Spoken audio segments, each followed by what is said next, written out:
안녕하세요. 저는 부족함 없이 자란 40대 여성이에요. 결혼 전까지 가세가 짱짱하던 집안이 갑자기 결혼 후 아버지의 사망으로 인해 가세가 급격히 기울기 시작했어요. 결혼을 한 몸이라 저도 이렇게 할 수도 저렇게 할 수도 없는 속상한 상황이었어요. 남편과 사랑해서 결혼했지만 남편은 저희 집이 기울자 급격하게 애정이 식어가는 듯 보였지만 어쩔 도리는 없었어요. 남편에게 섭섭한 마음이 쌓이기만 할수록 더 작아지고 작아졌답니다. 하지만 그런 제 마음을 아는지 모르는지 남편은 걸핏하면 친정 탓을 하면서 저를 주눅들게 하더라고요. 이런 게 결혼 생활인가 싶기도 하면서 참 허망한 마음으로 하루하루를 버텨냈어요. 이렇게 집이 망할 줄 알았냐?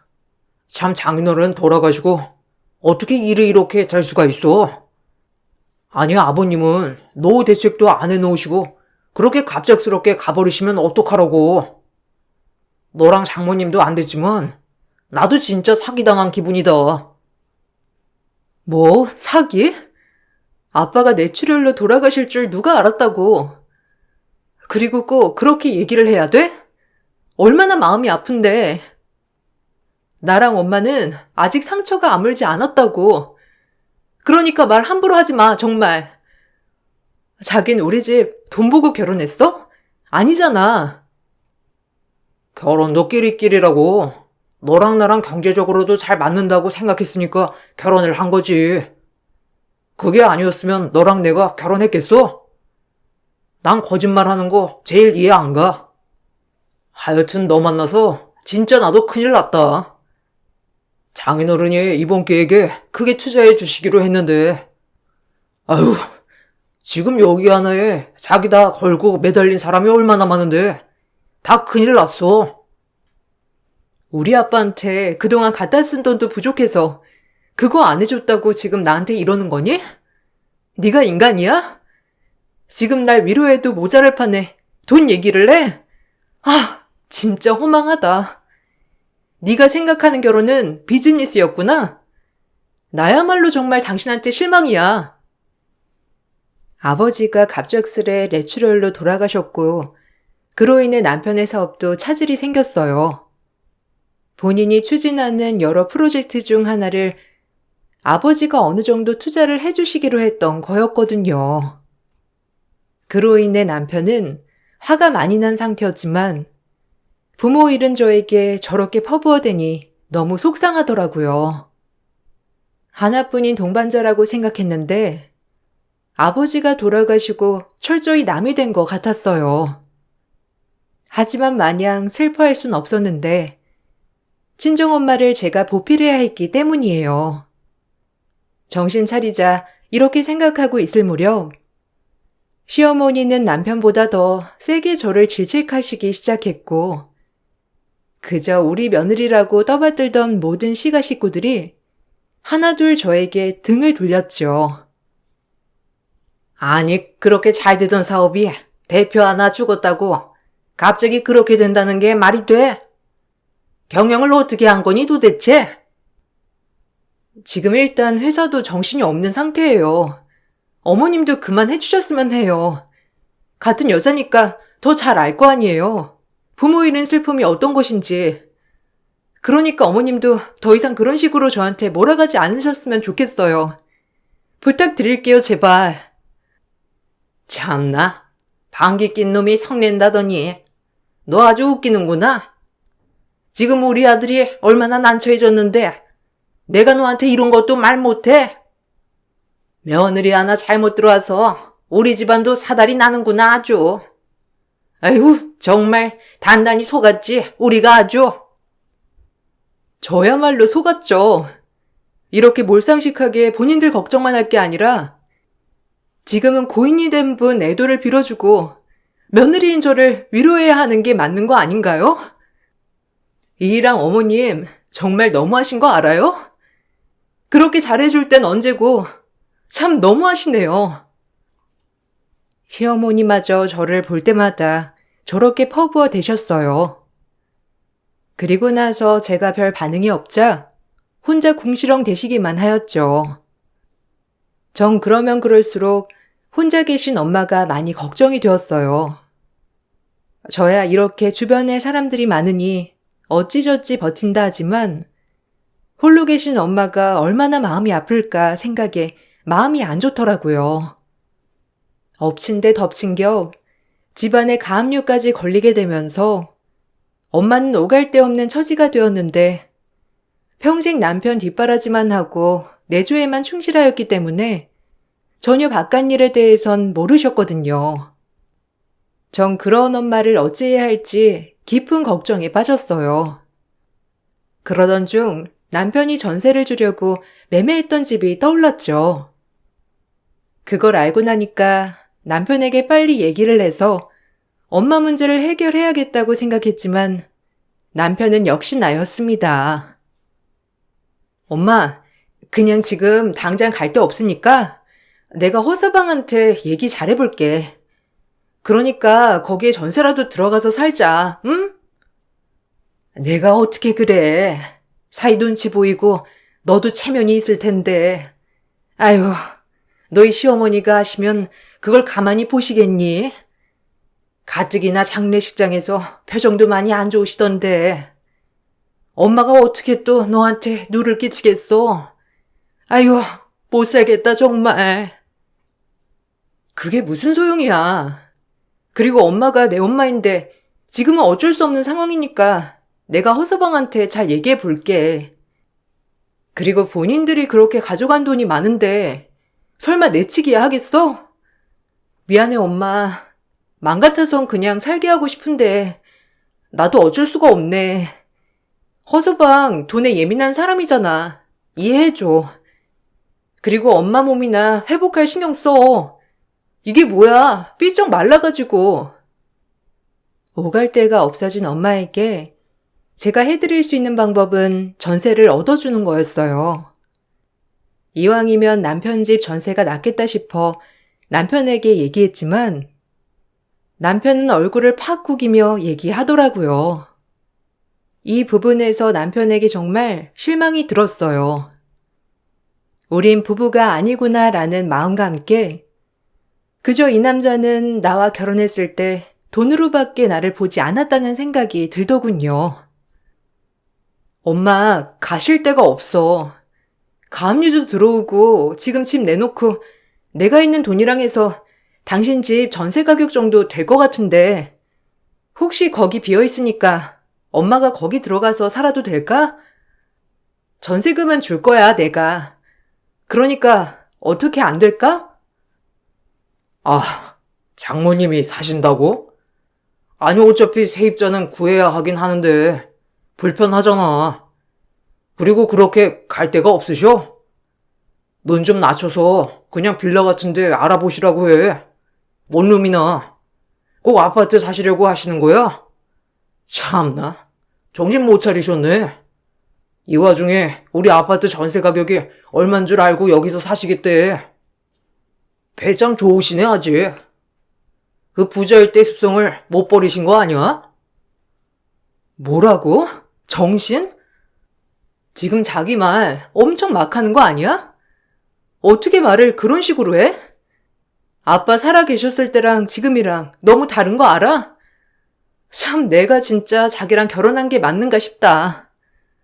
어떻게 이렇게 급격하게 변할 수가 있어? 진짜 속상하다. 이게 현실이야. 제발 현실 파악 좀 해. 언제까지 네가 공주인 줄 알아? 이제 넌 끈 떨어진 연이라고, 알겠냐? 제가 아무리 이렇게 얘기해도 남편은 귀담아 듣지 않았죠. 그나마 다행인 건 남편이 엄마에게 집에 세를 주었어요. 이 부분에 있어서 고마웠지만 사실 그렇게 내켜하지 않는 거였기 때문에 마음은 좀 안 좋았죠. 그렇게 친정엄마가 남편의 집으로 전세를 들어오면서부터 오히려 부딪히는 일이 많아졌어요. 사상권건 엄마에게 간섭하는 남편 때문에 좀 피곤하고 힘들더라고요. 자기 엄마면 저럴 수 있나 싶은 마음도 들고 진짜 섭섭한 마음이 요동을 쳤지만 꾸역꾸역 참아냈습니다. 지금은 우리가 어쩔 수 없는 상황이니 어떻게든 이 고비만 넘기자는 마음이 강했거든요. 정말 속상하고 슬펐어요.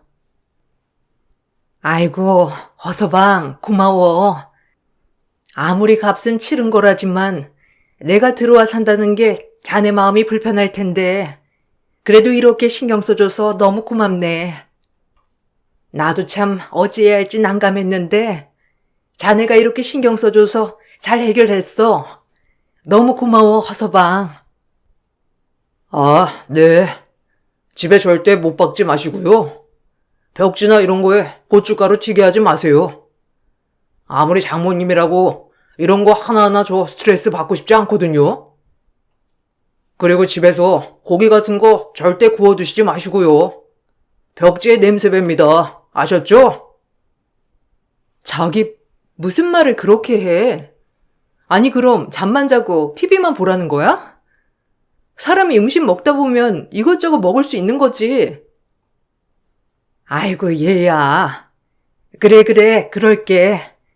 허수방이 말해준 거 잊지 않고 지킬 테니까 걱정 말겠나. 그래도 집주인 말을 들어야지. 뭐 어머님이 잘 알아서 해주실 거라 생각해요. 그리고 바닥에 흠집 안 나게 해주시고요. 이건 뭐 잘 아시죠? 그래, 내가 주의할게. 이렇게 집까지 내줬는데 내가 그 정도는 다 알아서 맞춰줘야지. 정말 큰 생각했어. 고마워. 무슨 우리가 돈 내고 사는 건데 너무 그렇게 말하지 마, 엄마. 당신도 그만해. 계약서에 명시한 걸로 됐지. 꼭 이래야 돼? 남편은 엄마한테 이것저것 요구했어요. 사실 이게 집주인 말을 들어야 한다는 걸 알았어도 꽤 섭섭하더라고요. 남편의 사업이 사실 저희 친정아빠가 살아 계실 때부터 많이 도와주었던 거라 그때는 그렇게 굽신거리더니 이제 와선 본인이 잘난 양 저렇게 군다는 게 너무 화가 났거든요. 그래도 전 아무 말도 할 수 없었고 사이의 집에 엄마가 새들어 산다고 하자 어머님은 혀를 차시며 노여워하셨어요. 저희 엄마가 혹시라도 공돈으로 아들에게 신세 지고 있을까봐 그것부터 걱정하시더라고요. 너희 엄마 우리 아들 집에 공짜로 얹혀 사는 거 아니냐? 너희 집 쫄딱 망했다며? 이젠 내 아들 등골 빼먹을 수작이냐? 뭐녀가 쌍으로? 아니 친정아빠 그렇게 된 건 안타깝다만 그렇다고 이렇게 쳐들어오는 건 아니지. 내가 원 속상해서 에휴. 어머님, 그 일 사업 누구 덕에 시작한 건가요? 애초에 빌빌거리고 다닐 때 저희 아빠가 도와주신 자금으로 시작해서 여기까지 온 거 아니에요? 그런데 어떻게 지금 저희 형편 좀 어려워졌다고 그렇게 매몰차게 얘기할 수 있으세요? 참 어이없네요. 뭐야? 그땐 그때고 지금은 지금이지. 너네 아빠 돈 아니었어도 우리 아들은 성공했을 거야. 머리가 보통 좋은 놈이 아니잖니. 그런데 그걸 꼭 네 아빠가 해줬다고 하면 되겠니? 참나 너 아주 웃긴다. 이제서야 생색내는 것도 아니고. 아니 어머님이 먼저 그렇게 말씀하셨잖아요. 그러니까 더 이상 친정엄마 얘긴 그만해주세요. 전 솔직히 제가 남편이라면 그렇게 친정돈 갖다 썼으면 아마 엄마 모시자고 했을 거예요. 그런데 참 화장실 들어갈 때 다르고 나올 때 다르다더니 기막혀. 제가 어머님한테 쏘아붙이자 어머님은 아무 말 못하시고 저를 노려보셨죠. 그 정도로 시댁은 인색했어요. 전 사방팔방으로 어떻게 하면 아빠 사업체를 다시 살릴 수 있을까 하며 주변 사람들을 만나고 다니기 시작했어요. 하지만 크게 소득은 얻지 못했는데 아빠 사업이 기울어지면서 회사 간부인 아저씨가 아빠의 모든 걸 빼돌렸거든요. 이 사람을 찾는 것조차 일이더라고요. 경찰은 그저 찾고만 있다고 하고 이게 아니면 회사가 다시 일어설 수가 없는 상황이고 아주 최악의 상황이었어요. 지치고 힘들었지만 엄마를 위해 지친 기색을 할 순 없었죠. 그러던 중 시어머니와 남편은 저를 떼어놓을 방법을 얘기하더군요. 어차피 털린 정 이렇게 끝을 보는구나 싶으면서 그날 얼마나 울었는지 지구상에 저 혼자 동떨어진 것 같았어요. 쟤 계속 달고 있을 거니? 도움도 안 되고 어차피 갈라설 거면 애 없을 때 갈라서는 게 낫지 않아? 뭐 떼먹을 게 있다고. 그러게. 근데 갑자기 이혼을 요구하는 게 그렇잖아. 제가 유책 배우자도 아닌데 일단 타이밍 보고 있어. 아님 자기가 나가 떨어지게 하던가 해야지. 나도 이렇게 살긴 싫어. 무슨 처가덕 보고 사는 사람들이 이렇게 많은데 나는 무슨 죄가 있어서 처가덕을 보다 말아. 저가 재산 하나 보고 쟤랑 결혼한 건데 나도 속았지. 뭐 이렇게 될 줄 알았나? 뭐라고? 당신 말 다 했어? 어머님 진짜 너무하시네요. 절 그렇게 떼어놓고 싶으세요? 그래요. 어머님과 당신한테 지금 나는 완전 필요 없는 존재지? 그렇다고 해도 어떻게 말을 그렇게 할 수가 있어? 진짜 너무하다. 당신들이 그동안 우리 집에서 가져다 쓴 돈을 생각해봐. 그런데도 그런 말이 나와? 진짜 남보다도 못하다 정말. 내가 지금 이렇게 살고 있는 게 맞나 싶어. 그래, 당신 본심 원래도 알았지만 오늘에서야 제대로 알았네. 알게 해줘서 고마워. 전 어머님과 남편의 얘기를 듣고 집을 나섰고 그 길로 바로 한강 앞으로 갔어요. 용기가 나지 않았고 세상 모두에게 버림받았던 것 같고 앞날도 캄캄한 저인데 막상 뛰어내리려고 하니 엄마 얼굴이 아른아른 거렸죠. 나 없으면 우리 엄마 누가 지키나 하는 생각에 말이에요. 이렇게 아빠의 빈자리가 크구나 싶었고 진짜 그날 밤 별별 생각이 다 들었어요. 그리고 나서 내린 결론은 그래 이 마음으로 독하게 살아보자. 뭐라도 해보자. 내가 아빠 사업 다시 일으켜보자. 이 마음가짐이면 뭐든 할 수 있다라는 결론이 내려졌죠. 그렇게 전 그날 다시 태어났다고 생각했고 엄마의 집으로 가 엄마를 보고 펑펑 울었답니다. 이거사, 울었어? 왜 그래? 무슨 일 있는 거야? 아빠 때문에 그러니? 아유, 살 사람은 살아야지. 네가 이렇게 슬퍼하면 어떡해, 엄마도 슬프단 말이야. 그러니까 그만 울고 우리 독하게 살아보자. 그래야 네 아빠도 좋아할 거 아니야. 엄마. 나 진짜 독하게 살아볼 거야. 내가 아빠 사업체 일으킬 거야. 그러니까 엄마가 나만 믿고 따라와줘. 아빠 뒤통수 치고 나른 놈 내가 잡아낼 거니까 걱정하지 마. 그리고 엄마 이렇게 여기 살면서 굴욕 겪은 거 내가 다 갚아줄게. 굴욕은 무슨? 허서방도 이해 가지. 하루아침에 투자처가 사라진 꼴이니 얼마나 마음이 아니겠니? 너무 그러지 마라. 아니, 난 용서 못해, 허서방도. 그러니까 엄마 너무 그렇게 생각 말고 내가 하는 거 지켜봐줘. 진짜 열심히 살 거니까. 전 그렇게 다짐을 하였고 악착같이 그 사기꾼을 찾아다녔죠. 당장이라도 남편과 이혼하고 싶었지만 지금은 회사 회복이 우선이라는 마음을 가지고 진정시켰어요. 남편도 제가 본인이 저와 이혼을 원한다는 걸 알고 계속해서 이혼 얘기를 하였고 말끝마다 이혼을 요구하는 남편의 등살에 참 지친 나날이었어요.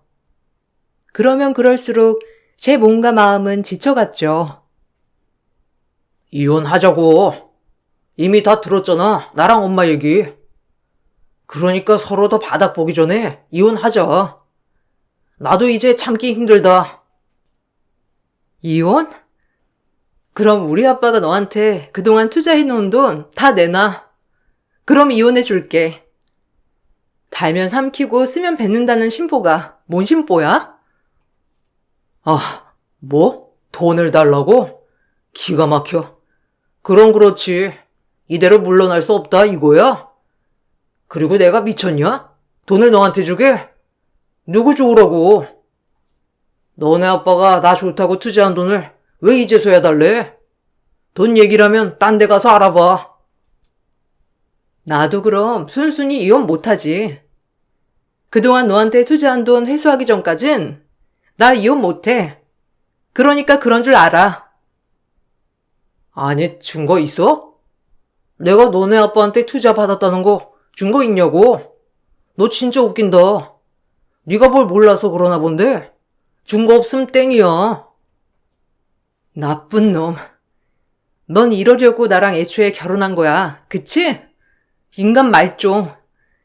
너 내가 절대 용서 안 해. 가만 안 둔다고. 강해지기로 했고 바보같이 당하고만 있지 말자고 다짐했어요. 그러던 중 시간이 흘렀고 어버이날이 다가오더라고요. 어버이날이 다가오니 아빠에 대한 빈자리가 더 커져만 갔고 더욱더 슬펐습니다. 엄마와 이런저런 아빠의 추억 얘기를 하던 중 벨소리가 울려 나가보니 남편이었어요. 내심 남편이 어버이날이어서 엄마를 찾아왔나 싶어 마음 한편에 고마움을 가졌죠. 하지만 그 고마움은 금세 산산조각이 나게 되었는데 그는 역시나 돈밖에 모르는 인간이었고 정말 쓰레기 같은 인간이었죠. 한순간이라도 설마 어버이날을 생각했나라고 생각한 제 자신이 우습더군요. 저런 인간인 줄 진작 알았으면서 말이죠. 어머, 웬일이야 여긴? 어버이날이라고 온 거야? 참 당신은? 그럼 나한테 말이라도 해주고 오지. 어쨌든 잘 왔어. 어버이날 같은 소리 하네. 내가 돌았냐? 아, 여기 보증금 올렸거든요. 5천만 원. 더 주셔야겠는데요? 뭐 우리 사이를 떠나서 전 그냥 남이라도 이렇게 했을 겁니다. 전세 보증금 올렸으니 납부하세요. 안 그럼 나가셔야죠 뭐. 어쩔 도리 있나요? 당신 정말 끝까지 이럴 거야? 아, 어떻게 그런 거 상의도 없이 이렇게 무작정 통보할 수가 있어? 정말 너무한다. 아니, 세입자한테 전세금 올리는 걸 내가 상의해야 하나? 적당히 올려받을 때 돼서 올려받는 건데 참나 웃기네. 당신네라고 뭐 다를 줄 알아? 나 돈이면 칼 같은 사람이야. 알잖아. 그러니까 5천만 원 준비하세요. 아셨어요? 안 봐드립니다. 남편이 어버이날에 내민 건 전세금 5천만 원을 올린 청구서더라고요. 저와 엄마는 너무 말이 안 나와서 기가 막혔죠. 어떻게 이럴 수 있나 싶으면서 진짜 이건 사람이 아니구나 싶었어요. 그래도 한때는 서로 사랑했고 장모님 하던 시절이 있었는데 이렇게 매몰차게 나오니 정말 할 말이 없더라고요. 그리고 그 길로 남편은 아무렇지 않은 듯이 집 밖을 나섰어요. 아빠가 원망스러우면서 뭐가 그렇게 급해서 먼저 가셨나 싶고 이렇게 서러움을 받게 되니 정말 한없이 우울했어요. 아이고, 어쩌냐 이 일을. 여윳돈도 없고 허수방한테 말하면 꼭 그렇게 해야 직성이 풀리는 사람 아니야. 일을 어째? 나 때문에 네가 많이 곤란한 거 아니니? 아유, 어째 이렇게 부모가 돼가지고 너한테 짐만 될까? 미안하다 정말 면목 없어. 무슨 짐이야. 진짜 너무한다. 엄마, 이거 내가 알아서 할게. 그러니까 너무 신경 쓰지 마셔요. 아니다. 내가 알아서 할게. 그러니까 넌 너무 신경 쓰지 마. 얼굴도 어찌 이리 안 좋아졌어. 이제 엄마가 알아서 할게. 엄마 건강 악화될까봐 그러지. 내가 미쳤지. 저런 인간이랑 결혼하는 게 아니었는데. 정말 미안해, 엄마. 내가 참 못 볼 걸 많이 보인다. 이러면 안 되는데 너무 미안해. 일단 엄마는 신경 쓰지 마. 내가 알아서 해볼게. 가뜩이나 몸도 안 좋은데. 엄마에게 신경 쓰지 말라곤 했지만 마음이 많이 쓰였고 당장에 5천만 원이 어디 있으며 좀 속상했거든요. 뻔히 사정을 잘 알 텐데 저렇게까지 하는 이유가 그냥 저와 단순히 빨리 이혼하고 싶어서 저러는 것 같았어요. 철저히 우린 부부가 아니었다는 생각과 동시에 정신을 차리자라고 독하게 마음을 먹었고 남편이 전세금을 올려달라고 한 날짜가 되었죠.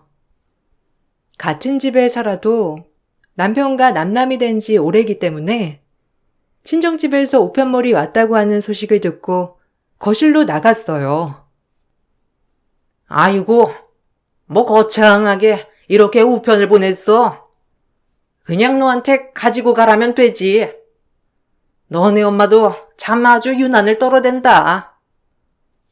그러게. 그냥 계좌이체나 하면 될 걸 가지고 무슨 복잡하게. 하여튼 2번, 3번 고생하는 스타일이라니까. 머리가 나쁘면 원래 이렇게 고생하는 거란다. 평생 집에서 내조만 했던 사람이 뭘 알겠니? 그러니까 답답하게 이러는 거지. 두 모자는 저렇게 대화하며 친정이 보낸 전세 관련 봉투를 연 순간 시댁 식구 전원이 심정지가 왔어요. 아니 심정지가 온 것처럼 아무 말도 못하고 그 봉투를 읽고 가만히 서 있기만 하더라고요. 정말 온몸에 마비가 온 것처럼 아무것도 못하길래 제가 그 봉투를 뺏어서 열어보았죠. 저 역시 놀랐는데 친정엄마가 보내신 건 다름 아닌 회사 회계 장부였고 그동안 남편 사업에 들어간 돈이 적힌 장부와 차용증 그리고 철주하신 아빠가 받아둔 변호사 공증 문서까지 있었어요. 그리고 그날 아빠가 뇌출혈로 돌아가시게 된 이유까지 있더라고요. 작은 USB도 함께 보내셨거든요. 전 서둘러 그 USB를 태블릿 PC에 꼽아 보았고 아빠를 뒤통수 치고 도망간 사람과 남편이 한 얘기들이 있었어요. 둘이 작당을 하고 아빠 회사를 꿀꺽하려고 했던 거죠. 그걸 우연히 아빠는 듣게 되었던 거고요. 다행히 항상 아빠 방에 CCTV가 설치되어 있었기 때문에 이 카메라를 볼 수 있었어요. 아빠를 뒤통수 치고 도망간 사람은 나중에 제 남편이 어떻게 나올지 몰라 모든 장부와 이 CCTV를 가지고 도망을 간 거였고 그렇게 몇 달 넘게 도피 생활을 하다가 결국 수사망이 좁혀오자 저희 엄마에게 이실 짓고 이 모든 것을 오픈했다고 했어요. 그리고 그 사람이 자수를 하면서 이 모든 것을 알게 된 남편과 시어머니는 너무 놀라 심정지가 올 듯하게 멈춰 있던 거였고요. 아, 이거였어? 그래놓고 나보고 이혼? 그리고 뻔뻔하게 우리 엄마를 하대? 네가 인간이니? 이제 투자금도 모자라서 우리 아빠 회사까지 탐내려고 했던 거야? 아빤 충격으로 뇌출혈이 생긴 거고 내 말이 틀려? 너 가만 안 둬. 아니 이건 모함이다.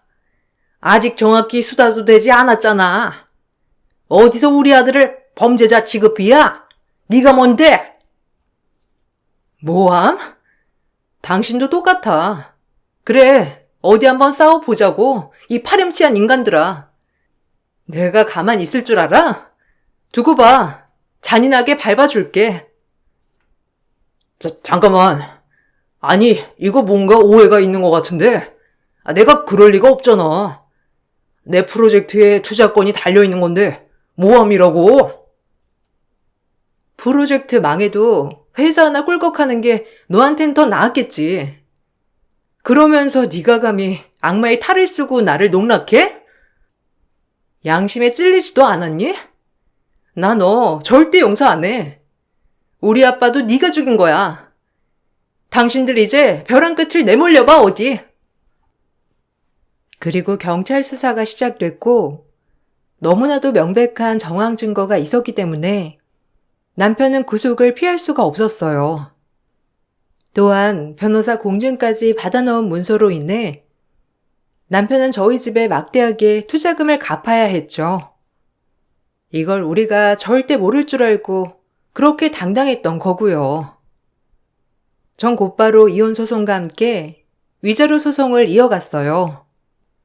장부상 명백히 남편의 모든 것들이 폭로되어 있었기 때문에 그렇게 어렵지 않은 소송이었어요. 남편은 이제서야 저와 합의를 하려고 노력하더군요. 그렇게 저를 깔보고 무시할 땐 언제고 말이에요. 참 간사하다는 생각이 많이 들었고 더더욱 용서가 되지 않았어요. 남편의 행실과 그간 나한테 했던 행동들이 겹치면서 오히려 더 벼랑 끝으로 몰고 싶어졌어요. 어디까지 가나 보자 이런 마음으로 말이에요. 우리에게 유리했지만 그래도 법정 싸움은 힘들었습니다. 계속해서 아빠의 모습이 나오는 CCTV를 볼 수밖에 없어서 마음이 많이 아파졌거든요. 엄마는 그걸 보는 와중에 2번 정도 쓰러지시기도 했는데 그만큼 치열한 법정 공방이었지만 잘 싸워 나가기 시작했어요. 일단 내가 미안하다. 그러니까 이거 내가 천천히 돌려줄 테니까 탄원서 하나만 써줘. 어차피 너네 아빠 돌아가셨잖아. 그리고 CCTV는 오해라니까. 그 사람 혼자 회사 먹고 싶어 한 거야. 진짜야. 내가 설마 그렇게까지 했겠냐? 장인어른 회사인데. 넌 그러고도 남아. 내가 미쳤니? 탄원서를 써줘? 어디 그전처럼 해봐. 너 나 못 쫓아내서 안달이었잖아. 이제 와서 나한테 그러면 해결될 것 같니? 평생 감옥에서 썩으면서 반성해. 아, 너란 인간 갱생은 안 되겠다. 네가 우리 아빠 돌아가시게 한 거야. 너 아니었음 충격받지도 않으셨을 테고 뇌출혈도 오지 않으셨겠지. 널 얼마나 믿으셨는데 그 사람이 영영 안 붙잡힐 줄 알았니? 세상은 좁단다, 이 어리석은 인간아. 그리고 모든 인간이 너같이 그렇게 허황되게 생각하지 않아. 어디 잘 살아봐. 제발, 우리 좋았잖아. 내가 장모님 집 그냥 넘겨줄게. 아니 내가 그때 진짜 나도 좀 정신이 없어서 그랬던 거야. 웃기지 마. 이미 네가 우리한테 갚을 돈이면 집은 사고도 남아. 어디서 헌신 베푸는 척이야? 뻔뻔하게. 네가 그동안 우리 모녀한테 한 짓을 생각해봐. 인간 같지도 않은 놈. 이래서 없이 사는 것들이랑은 상종을 하지 말았어야 했는데 내가 내 발등을 찍었지. 구질구질 해가지고. 너한테 어울리는 곳은 딱 이 교도소야. 전 그렇게 마지막으로 역겨운 얼굴을 대하고 법정을 나섰어요. 그렇게 남편은 미필적 고의에 의한 살인죄와 함께 아버지 회사돈 횡령, 그리고 저희에게 갚아야 할 투자금까지 명명백백 밝혀져 징역 11년행을 받았어요. 하지만 뻔뻔한 남편은 이거에 굴복하지 못하겠다며 항소를 하였고 2심에서 13년형을 받았답니다. 욕심이 화를 불렀던 거죠. 남편의 구속이 확정되자 시어머니는 저를 찾아와 무릎을 꿇고 빌더라고요. 얼마나 기가 차던지 그렇게 뻔뻔한 모습들을 제 눈으로 담을 수 있어서 참 속이 뻥 뚫리는 것 같았어요. 저희 엄마도 을분이 가시지 않았는지 시어머니에게 퍼붓더라고요. 남한테 함부로 말씀하시지 못하는 엄마였지만 이번만큼은 아주 퍼부으셨는데 아무래도 이번 일로 엄마도 상처를 많이 받으셨거든요. 저 역시 그런 엄마의 모습을 보고 만감이 교차하기도 하였고 속이 시원하기도 했어요. 사이다 마신 기분이랄까요? 예, 다 탄원서인지 뭔지 좀 써줘라. 아유, 돈이 뭐길래 정말. 나도 우리 아들 하나만 보고 살았는데 어떻게 아들을 징역 보내고 산다니? 제발 탄원서 하나만 부탁해.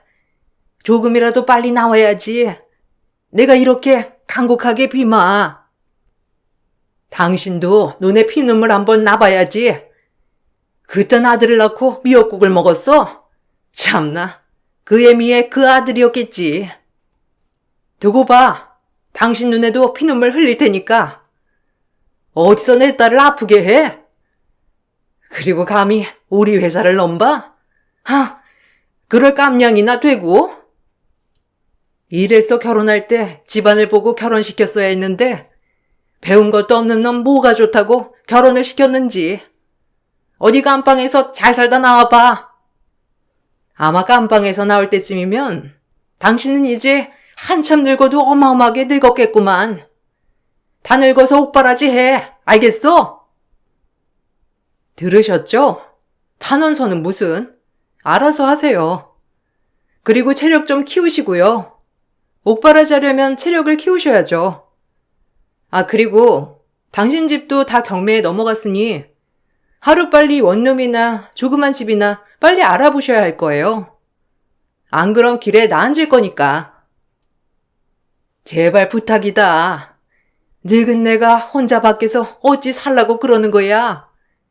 불우이웃도 돕는다는데 선심 쓰는 셈 치고 제발 부탁하마. 이 옆편 내가 정신을 못 차렸네. 차라리 지나가는 거지한테 적선을 하지. 당신 같은 인간 같지도 않은 인간들은 상종 안 해. 썩 꺼져.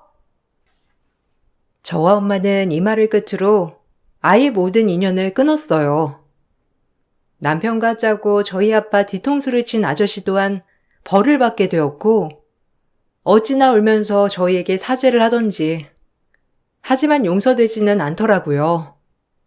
그리고 전 남편에게 위자료와 투자금을 회수받아 아빠의 회사를 다시 일으키기 시작했어요. 다행히 아빠를 끝까지 믿고 기다려주신 분들이 몇몇 분 남아 계셨기 때문에 그분들의 힘을 모아 회사를 꾸려나갈 수 있게 되었죠. 정말 길다면 길고 짧다면 짧은 시간 동안 저에게 많은 일들이 일어났더군요. 지금은 몇 년이 지나 웃으며 과거를 회상할 수 있지만 그때 당시엔 정말 몹쓸 생각까지 해가며 제 인생 최고의 힘든 시간이 아니었나 싶어요. 하지만 권선징악, 역시 못된 짓 하는 사람들은 추후에 벌을 받게 되더라고요. 그래서 지금이 와서 돌이켜보면 어쩌면 이게 당연한 결과가 아니지 않나 하는 생각이 들어요. 그리고 그런 모습이 있었기에 지금처럼 성장을 할 수 있었던 것 같아요. 지금 이렇게 살다가도 또다시 힘든 일이 닥쳐오겠죠? 그때마다 이번 일을 생각하며 이 또한 지나가리라 라는 마인드로 버텨내기로 다짐했답니다. 이제 무슨 일이 닥쳐와도 다 견뎌낼 자신이 있거든요. 저희 엄마도 요즘엔 운동도 열심히 하시고 그전보다 웃음도 많이 되찾으셔서 얼마나 다행인지 몰라요. 여러분들 혹시라도 힘든 일이 있거든 꼭 외치세요. 이 또한 지나가리라 라고 말이에요. 오늘 제 글을 읽어주시고 공감해주신 여러분들께 감사하다고 전해드리고 싶어요. 감사합니다. 여러분들의 하루는 안녕하신가요? 전 내 멋지게 살고 싶은 30대 여성이에요. 남들에게 당당한 모습만 보여주고 싶고 행복한 모습만 보여주고 싶은 그런 평범한 여성입니다. 문득 여기에 올라오는 사연들을 들으며 멋진 분들이 많다고 느꼈어요. 저도 제가 겪은 일을 한번 풀어내면서 훌훌 털어버리면 어떨까 싶어 용기를 내어 글을 쓴답니다.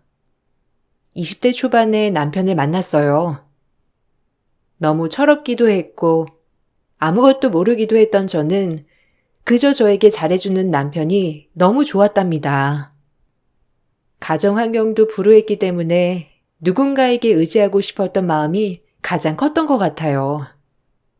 그렇게 남편을 하루하루 만나면서 푹 빠지게 되었고, 저희는 만난 지 얼마 되지 않아 어린 나이에 결혼을 약속하게 되었어요. 하지만 대학교도 다니지 않는 저를 시댁에선 크게 반대를 했고, 지금 같았으면 그 마음을 꺾기란 쉽지 않았을 테지만, 그때는 무슨 용기였는지 무작정 결혼이라는 걸 밀어붙였죠. 대학도 안 나온 네가 우리 아들이 가당키나 할 것 같니? 우리 아들이 잠깐 지금 뭐가 쉬어서 그런 거지. 네가 가당키나 하냐고. 어머님, 저 진짜 잘할 수 있어요. 그러니까 허락만 해주세요. 제가 나이는 어리지만 어머님이랑 준성 씨한테 정말 잘할 거예요. 잘한다고 되냐고 이게. 할 줄 아는 것도 없으면서 니까짓 게. 하여튼 너랑 준성이 허락 못하니까 그런 줄 알아. 엄마, 미래랑 저 허락해 주세요. 미래한테 따뜻한 가족이 되고 싶어서 그래요. 저도 아빠 없이 컸잖아요. 네? 너랑 애랑 같니? 너 얼마나 신세를 망치려고 들어? 내 눈에 흙이 들어와도 얘랑 결혼은 안 되니까 그런 줄 알아. 시어머니는 제 가정 형편과 대학을 나오지 않은 모습을 보며 무조건적으로 결혼을 반대하셨고, 사실 뭐 하나 잘난 것도 없는 제가 그런 시어머니를 감당하기엔 역부족이었죠. 그렇게 남편과 결혼을 한 해 만에 하던 찰나 남편의 집이 부도가 났어요. 부동산 업을 하고 계시는 시댁은 잘못된 계약건과 더불어 경제적 불황으로 인해 한순간에 나락으로 빠지게 된 것이죠. 그렇게 사업이 기울자 시어머니 또한 마음이 많이 약해지더라고요. 남편은 이때다 싶어 결혼을 밀어붙였고요. 오히려 상황이 이렇게 되자 시어머니는 지쳤다는 듯이 저희의 결혼을 허락해 주셨어요. 딱히 눈에 차지 않는 며느리였지만 그래도 시어머니가 많이 양보해서 내린 결론이었죠. 저도 남편의 집안을 보고 선택한 결혼이 아니라 남편을 보고 선택한 결혼이었기에 좋았어요. 뭐 이렇게 말하면 그렇지만 이제 엄마가 너 반대할 이유도 딱히 많이 없을 거야. 지금 상심이 크시긴 한데 그래도 나랑 네가 옆에서 힘이 되드리면 낫지 않을까? 지금 엄마도 많이 힘들어 하시긴 하거든. 너랑 내가 힘이 되드리자. 우리가 힘이 될까?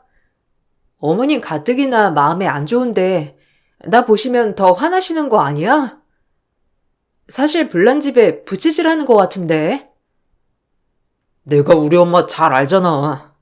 우리가 옆에서 이렇게 의지가 되게 해드리면 널 다시 보실 거야. 그러니까 나만 믿어. 한편으론 철이 없다고 느꼈지만 내가 얼마나 좋으면 그럴까 싶은 게 고맙기도 하더라고요.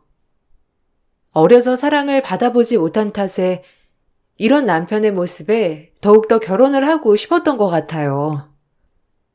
전 남편의 말에 그대로 용기를 내보기로 결정을 했어요.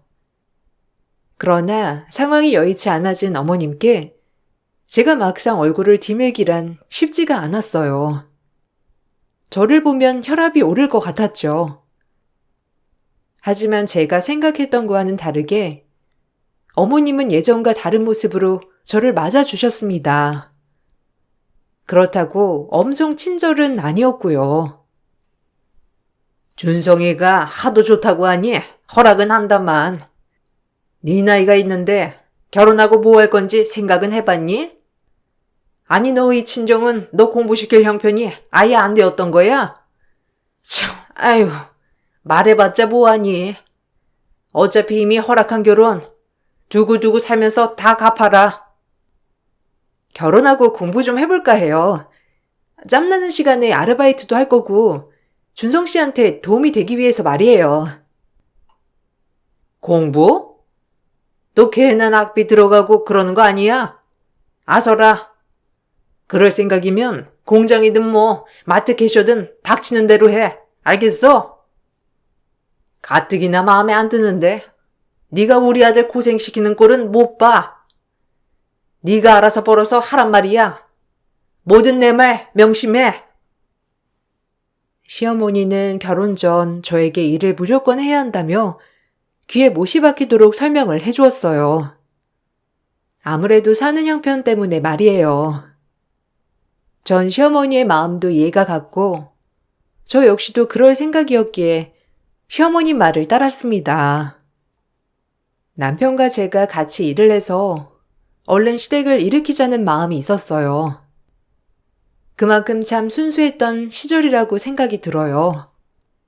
양가의 형편 때문에 호화스러운 결혼식은 하지 못하였지만 그래도 정식 부부가 되었고 전 시어머니가 하던 일을 도와 부동산 자격증 공부를 시작했어요. 뭐라도 시작해서 그래도 어머님께 인정을 받고 싶었거든요. 하지만 결혼을 하고 나니 처음 반대했던 그 모습대로 시어머니는 제가 뭐 하나 하더라도 참 마음에 들어하지 않았어요.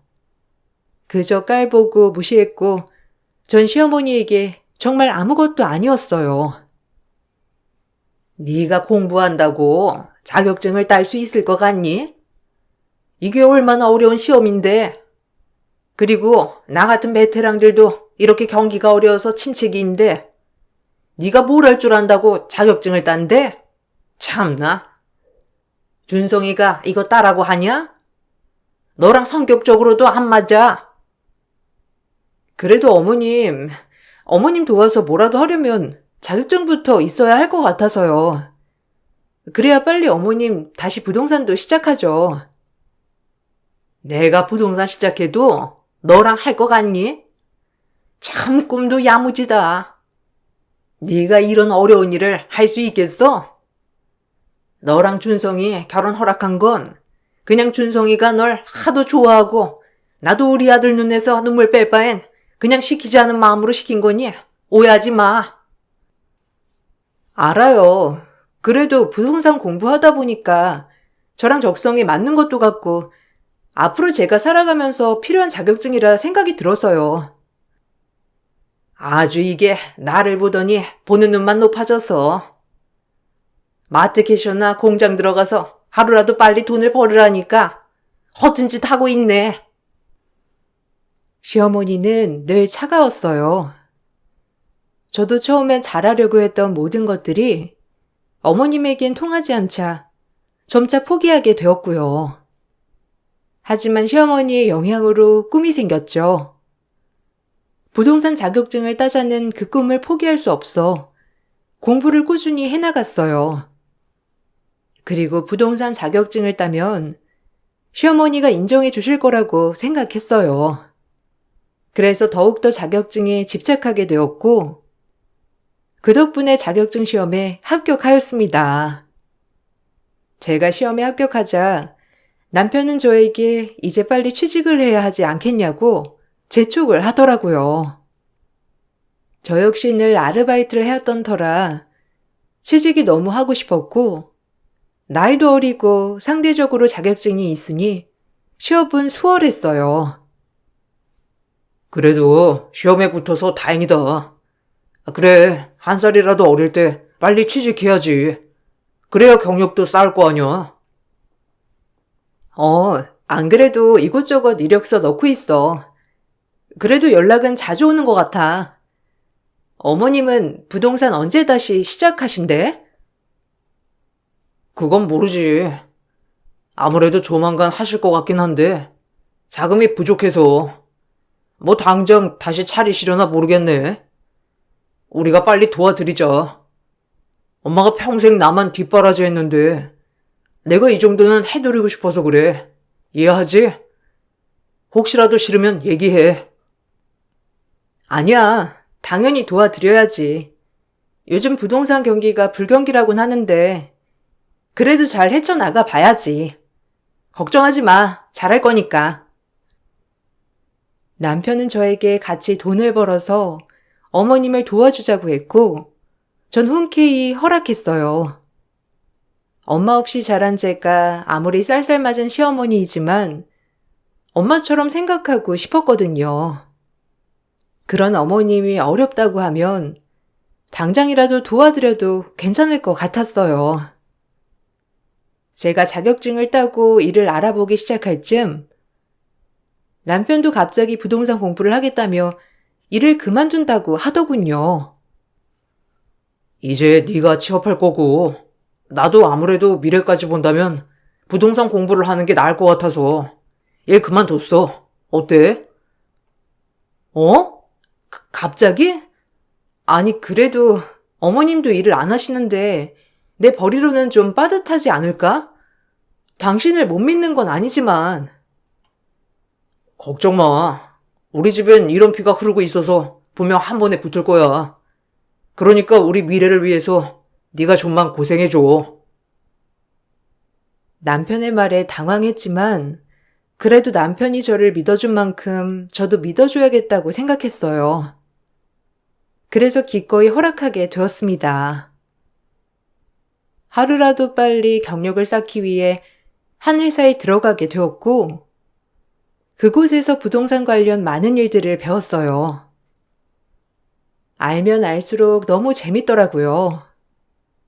그렇게 전 일을 배워나갔고 나이도 어렸지만 정말이지 시기 좋게도 매번 좋은 손님들을 만나고 좋은 거래처 직원들을 만나게 되었어요.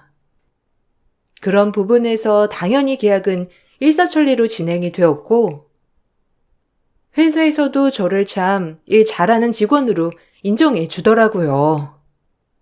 처음으로 누군가에게 인정받은 기분이라 너무 기분이 좋았습니다. 기본급의 인센을 받는 구조였기 때문에 늘 인센티브로 사회초년생의 월급 이상을 벌기도 했어요. 제가 이렇게 돈을 벌게 되자 오히려 시어머니는 제가 남편을 무시할 것 같다며 또 화를 내더군요. 그냥 시어머니는 저라는 사람이 못마땅하고 싫은 거라고 확실해져만 갔어요. 맨날 늦게 들어오고 너 준성이 밥은 잘 챙겨주고 다니는 거니? 아무리 일이 있어도 그렇지 내조는 해야 할 거 아니야? 나 때는 집안일이랑 일이랑 딱딱 미스 안 나게 얼마나 잘했는지 아니? 한 가지만 할 거면 결혼은 왜 한 거야? 내 말이 틀리냐? 아침부터 계약건이 많이 있어서요. 꼭 계약을 해야 하는 거여서 제가 요즘 들어 미처 신경을 못 쓰네요. 그리고 어머님도 부동산 일해봐서 아시잖아요. 무조건 고객의 시간에 맞춰야 한다는 걸. 그래야 계약을 할 수 있는 건데 참 잘 아시는 분이. 뭐야? 너 지금 나 가르치냐? 이게 어디 이제 좀 이 어깨에 발 좀 뒤졌다 하는 애가 나를 가르치려 들어? 내가 지금 잠깐 쉬고 있다고? 너 나 무시하는 거지? 네가 언제까지 거기 회사를 잘 다닐 것 같아? 다 시기를 잘 타서 그래, 알아? 뭐 없을 것 같으니라고. 준성이 자격증만 따봐. 니까지 거보다 훨씬 많이 벌지. 너 기세등등 하지 말아라. 넌 아직 멀었어. 알겠니? 시어머니는 늘 이런 식으로 대답하셨고 전 여기 일에 너무 지쳐 있었기 때문에 말씨름할 힘도 없어서 그러려니 했습니다. 그러던 중 임신 소식을 알았고 순간 고민이 되더군요. 이렇게 일을 하고 있고 이제서야 내 분야를 확장해 가고 있는데 덜컥 임신을 해서 혹시나 경력이 단절되면 어쩌지라는 생각이 들더라고요. 그래도 천만다행인 건 이렇게 생각한 게 무색할 만큼 회사에서는 배려를 많이 해주었어요. 프리랜서임에도 불구하고 그동안 제 능력을 인정해 주시면서 임신이란 큰 이슈도 쉽게 받아들여 주셨던 거죠. 전 2마리 토끼를 잡은 것 같은 마음에 너무 기뻤습니다. 얼른 이 일을 신랑한테 알려줘야겠다 생각했어요. 자기야, 나 임신했어. 다행히 회사에서도 배려 많이 해주기로 했고 그냥 계속 이렇게 일할 수 있을 것 같아. 자긴 어때? 임신? 좋지 뭐. 그래도 너무 우리가 계획한 거보다 빨리 생긴 거 아닌가? 너 나이도 어린데 괜찮겠어? 나이가 무슨 상관이야. 난 엄마가 없이 커서 내 아이가 생기면 진짜 꼭 엄마의 빈자리를 다 채워줄 거야. 너무 기대되는걸? 그래 뭐 네가 좋아하면 된 거지. 어쨌든 축하해. 엄마한테도 천천히 얘기하는 걸로 해보자. 엄마도 어떤 반응일지 궁금하네. 그리고 나도 이제 막 자리를 잡아가는 건데. 어쨌든 알겠어. 뭐 우리한테 온 축복이니 내가 뭐라고 할 말이 없다. 생각보다 남편은 저의 임신 소식을 좋아하지 않더라고요. 그 모습을 보고 나니 저도 약간 기운이 빠졌죠. 너무 갑작스러운 일이니 그래서 그런가 보다고 생각을 했어요. 아직 시어머니에겐 알리지 않았지만 뱃속에서 새 생명이 자라고 있다는 것이 너무 기쁘더라고요. 그리고 전 열심히 일을 해나갔습니다. 웬 여자분이 오셔서 오피스텔 자리를 보고 싶다고 하길래 같이 자리도 보여드리고 계약을 하려고 했어요. 손님이 계약한다는 말에 들뜬 마음에 오피스텔 구석구석을 다 보여드렸습니다. 남자친구랑 동거할 집이거든요. 일단 바로 설명할게요. 신축이라 마음에 드는 것도 있고 너무 기분이 좋네요. 어머, 그러세요? 다른 곳 더 안 봐도 괜찮으시겠어요? 그래도 같이 사실 거면 여러 군데 비교하는 것도 나쁘지 않은데. 아니요. 딱 좋아요. 위치도 그렇고. 그리고 곧 결혼도 할 거라 일단 이 정도 크기에서 시작하는 것도 나쁘지 않네요. 시원시원하게 계약을 바로 한다는 말에 얼른 계약서에 사인을 받았어요. 임신 소식을 알자마자 이렇게 계약도 일사천리로 잘 되고 나니 뱃속 아기가 복덩이 같다는 생각이 들더라고요. 어느 정도 안정기가 되고 난 뒤에 시어머니에게도 임신 사실을 알리니 시어머니는 당장 애를 지우라고 막말을 하셨습니다. 남편은 아무 말도 못하고 우물쭈물해 있었고 황당하더라고요. 애 지워라. 아니 너 나이가 몇인데 벌써 임신이냐? 지금은 일하면서 네가 우리 집을 일으켜야지. 애 낳을 군번이나 돼? 애를 지우라뇨. 어머님 손주인데 어떻게 그렇게 막말을 하세요? 당신이 무슨 말이라도 해봐. 나 진짜 어이가 없어서. 엄마 말도 맞지 뭐. 사실 당신이 돈 벌어도 당장 애 낳고 일을 쉬게 되면 돈을 벌지 못하잖아. 엄마가 쉬고 있는 상황이고. 나도 공부하는 입장인데 어떻게 애를 키워? 우리 형편도 고려해야지. 그러니까 너무 감정적으로 다가가지 말고 이성적으로 생각해. 그렇다고 애를 지우라고 해? 당신이 그러고도 아빠니? 어머님, 저 애 못 지워요. 너무들 하네요, 정말. 어떻게 본인들이 핏줄을 이렇게 나몰라라 할 수가 있어요? 저희가 불륜해서 가진 아이도 아니고 축복받아야 할 아이인데요. 제가 이렇게 화를 내자 남편과 시어머니는 할 말이 없어서인지 아무 말도 안 하더군요. 남편은 난감하다는 듯이 본인 엄마만 쳐다봤고 시어머니도 머리를 어떻게 굴릴까 고민을 하며 생각이 잠긴 듯 보였어요. 가족의 불우함으로 자란 저는 이런 상황까지 겹치게 되니 아이한테 극도로 미안해지면서 어떻게 해서든 태어나면 내가 꼭 행복하게 해주겠다고 더욱더 다짐을 하게 되더라고요. 전 그렇게 아이를 지키며 열심히 일을 해나갔어요. 일을 하면서 바쁘고 힘든 날들도 많았지만 아이와 만남의 순간을 떠올리며 기쁘게 일을 했었습니다. 남편이 예전 같지 않음을 많이 느꼈지만 태어날 아이를 보면 분명 좋아할 거라고도 많이 느꼈어요. 요새 외박도 많이 하고 공부하느라 바쁜 거야? 당신 아무리 바빠도 외박하는 일은 없었잖아. 요즘 미묘하게 이상해? 뭐가? 그냥 바빠서 그래. 피곤하기도 하고. 너도 공부해봐서 알잖아. 얼마나 예민한지 뭘 이런 걸 가지고 그러냐? 스트레스 받게. 그래. 너 뭐 이런 걸 가지고 따지고 들어? 남편한테 따지고 들려거든. 이리고 뭐고 다 때려치워.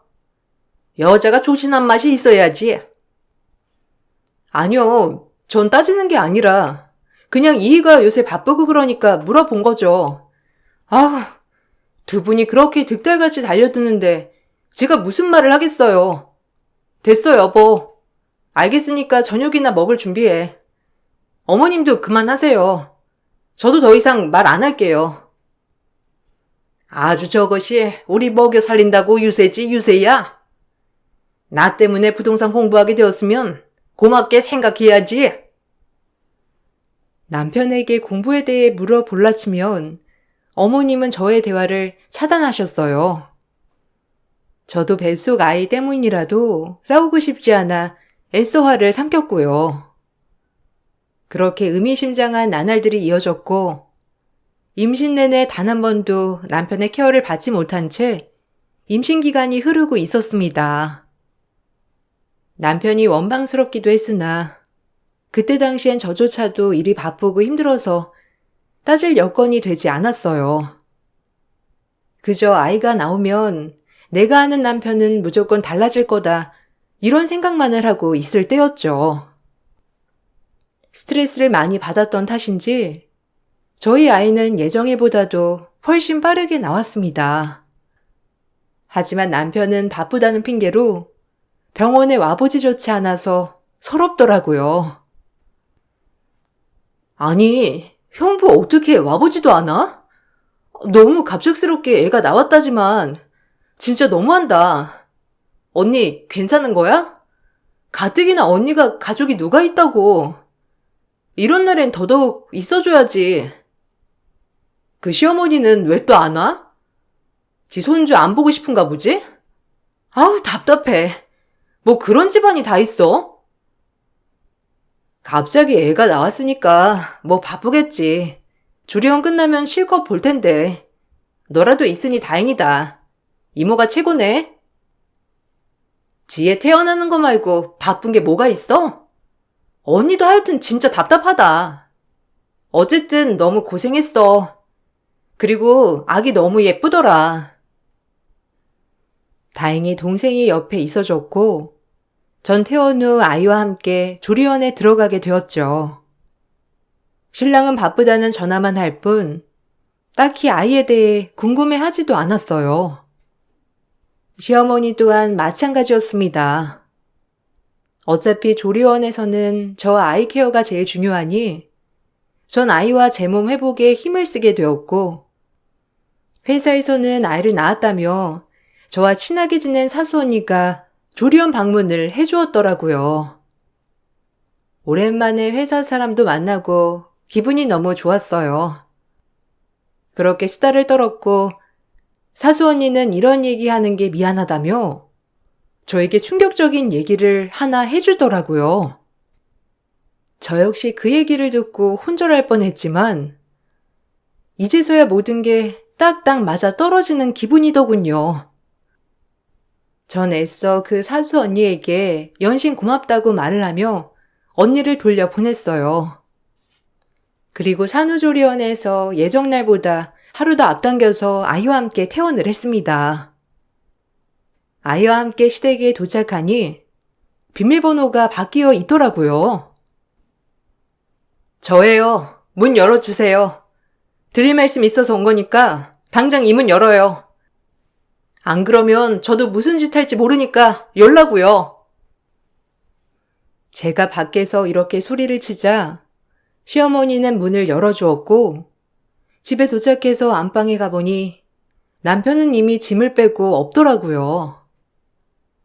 네, 사실 사수 언니가 해줬던 얘기는 몇 달 전 제가 계약한 그 오피스텔 손님이 제 남편의 내연녀라고 했습니다. 전 이 얘기를 듣고 모든 게 다 딱딱 맞아 떨어진다고 생각을 했죠. 갑작스레 식어버린 남편의 마음, 아이를 낳지 말라고 했던 시어머니까지 한통속이었어요. 사수 언니는 우연한 계기로 그 상가 건물 CCTV를 보다가 제 남편을 계속 발견했고 그 여자와 허리에 손을 두르는 모습, 그리고 그 집에 들어가는 모습까지 전부 계속 보았다고 했어요. 이 얘기를 할까 말까 고민했지만 아끼는 동생이니만큼 저에게 가감없이 얘기를 해준 것이고요. 전 그 말을 듣자마자 손이 벌벌 떨렸지만 이제서야 모든 앞뒤가 착착 맞기 시작하더군요. 저 다 알고 왔어요. 준성 씨 이미 살림까지 다 차렸던데요? 어머님이 도와주신 거죠? 난 그것도 모르고 진짜. 알면 됐다. 그렇게 눈치 없이 아이를 낳는다고 하니 진작 너흰 헤어졌어야 해. 준성이도 너랑 결혼하겠다더니 뭐 얼마 못 살고 그새 저렇게 마음 편한 거 봐라. 너희는 애초에 짝이 아니었어. 알겠니? 나 원망 마라. 너네 인연이 여기일 뿐인걸. 그리고 지금 준성이가 만나고 있는 애 얼마나 능력 있는 애인 줄 아니? 너랑은 차원이 달라. 그러니까 네가 그냥 깨끗하게 포기해줘. 시어머니의 말을 듣고 제가 준비한 이혼 서류를 내밀었어요. 저 역시 이렇게까지 해서 남편을 붙잡고 살고 싶은 마음은 단 한순간도 없었거든요. 제가 순순히 두 손에 이혼 서류를 드렸더니 시어머니는 처음 보여주는 미소를 저에게 보여주더라고요. 그리곤 곧 화색이 돌며 저에게 말하더군요. 그래 잘 생각했다고 하시며 말이죠. 그 미소를 보니 정말 정이 떨어질 대로 떨어지더라고요. 왜? 넌 게임이 안 되겠냐? 그래, 잘 생각했다. 뭐 지저분하게 끝낼 일 있니? 너 가족도 없으니 그애 벗삼아서 살렴. 우리 준성인 깨끗하게 놔주고. 이미 새 살림 차리네. 닷해서 뭐 할 거야? 그냥 네 복이다 생각해. 알겠니? 이렇게 일이 잘 풀리다니 진작에 만나지 말아야 할 인연인데. 애도 네가 키워. 우리 준성이 혹 달리면 되겠니? 기어이 낳지 말란 거 네가 낳았잖아. 시어머니의 기쁜 음성 사이로 뒤이어 제가 가져온 노트북을 켜서 보여드렸어요. 조용히 그 기쁜 얼굴 앞에 노트북을 들이미니 그 어머님 얼굴이 굳으시면서 오금이 굳어버리더라고요. 얼마나 우습던지 전 그 자리에서 깔깔대고 말았답니다. 아주 고소했거든요. 왜 갑자기 굳었네? 내가 순순히 이혼해 줄 줄 알았어? 아니 이혼은 할 거야. 근데 당신이랑 그 새끼 가만 안 둬. 당장 전화해서 내 앞에 오라고 해. 내가 어떻게 족치는지 보여줄 테니까. 감히 날 능멸해? 봤지 여기 노트북에 상간녀랑 당신 아들 버젓이 오피스텔 들락날락하는 CCTV. 그리고 이 집 내가 계약 성사시킨 거야. 몰랐나? 이미 결혼할 거라고 하는 녹취까지 다 되어 있고 당신 아들 빼박에 불륜남이 돼버렸네. 조용히 이혼시키려고 했다가 큰 싸움 나게 생겼어. 이제 나도 안 참아. 우리 딸 내가 지켜야 되거든. 그러니까 당장 불러다가 지금 내 앞에 무릎 꿇리란 말이야. 안 그럼 나도 폭발하기 직전이니까. 제가 악을 쏟아내자 일단 시어머니는 남편을 불렀어요. 남편이 허겁지겁 집으로 와서는 아무렇지 않게 저에게 하루 먼저 퇴원했냐며 묻더라고요.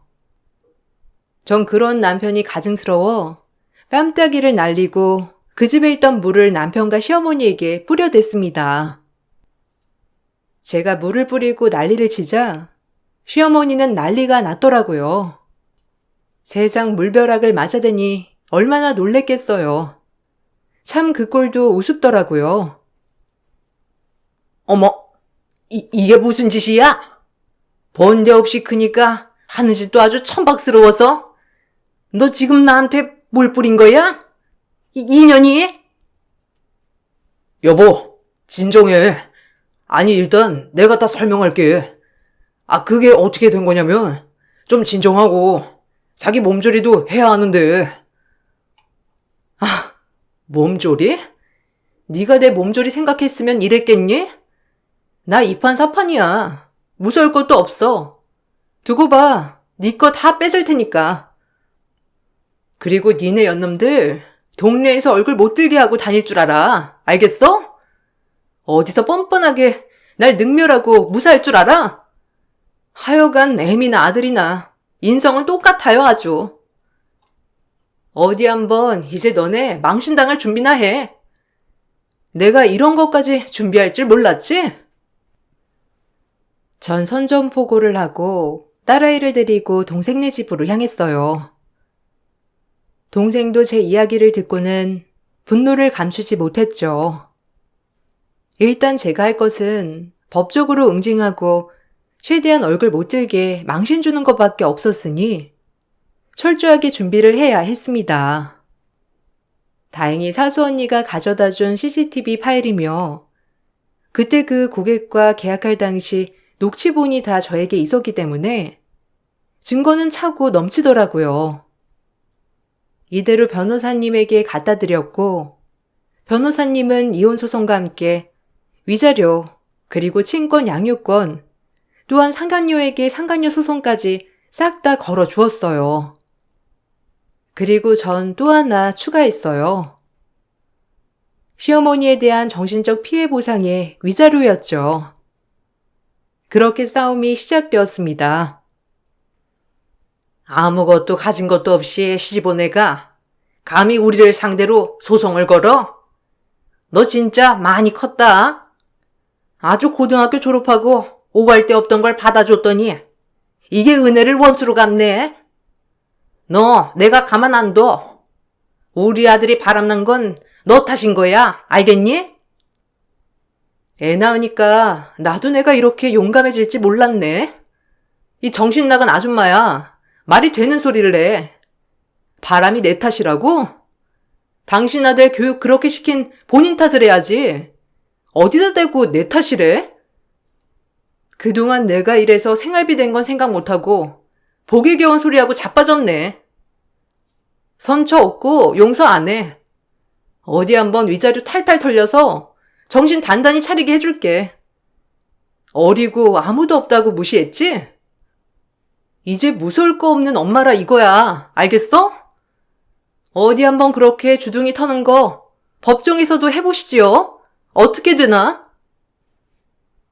제가 또박또박 말대꾸를 하자 시어머니는 혈압이 오르는지 얼굴이 불그락 푸르락 해져선 어쩔 줄 몰라 하더군요. 그리고 상간녀도 저에게 연락이 와서 소송을 취하해달라고 그런 말도 안 되는 소리를 하더라고요. 유부남인 걸 몰랐다나 어쨌다나. 아니 전 진짜 유부남인 걸 몰랐어요. 그러니까 소송 좀 취하해 주세요. 이거 다 기록에 남을 텐데, 네? 제발요. 그건 내 할 바 아니죠. 그리고 유부남인 걸 몰랐다고? 둘 사이 주고받은 문자 내역 다 가지고 있어. 어디서 위자료 안 내려고 수작질이야? 당신들 그렇게 행복할 땐 난 아무것도 모르고 뒤에서 뒤통수 맞았는데 나보고 치하해달라고? 당신이랑 불륜한 불륜남을 원망해. 나한테 이러지 말고. 난 하던 대로 모든 걸 진행할 테니까.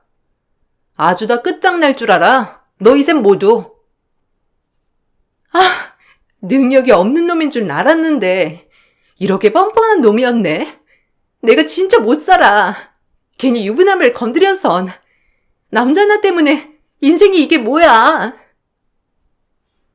그렇게 소송은 계속되었고 아이를 낳고도 한 번도 오지 않은 것, 조리원에도 와보지 않은 것들이 계기가 되어 양육권 친권을 박탈당했어요. 물론 경제적인 능력도 제가 훨씬 더 많았기 때문에 이 부분도 참작이 되었던 거죠. 결혼하고 일을 시작한 뒤 이 집에 경제적으로 기여를 많이 했기 때문에 시어머니에게도 위자료를 배상하라는 판결이 떨어졌습니다. 그리고 상간녀에게도 3천만 원이라는 법적 처벌이 떨어졌어요. 그제야 남편은 정신이 들었는지 이혼을 취하해달라고 저에게 빌더라고요. 상간녀에게도 버림받은 남편은 오갈 데가 없어졌고 그마저 저를 붙잡아야 할 지경에 이르렀으니 아주 납작 엎드리더라고요. 미안해.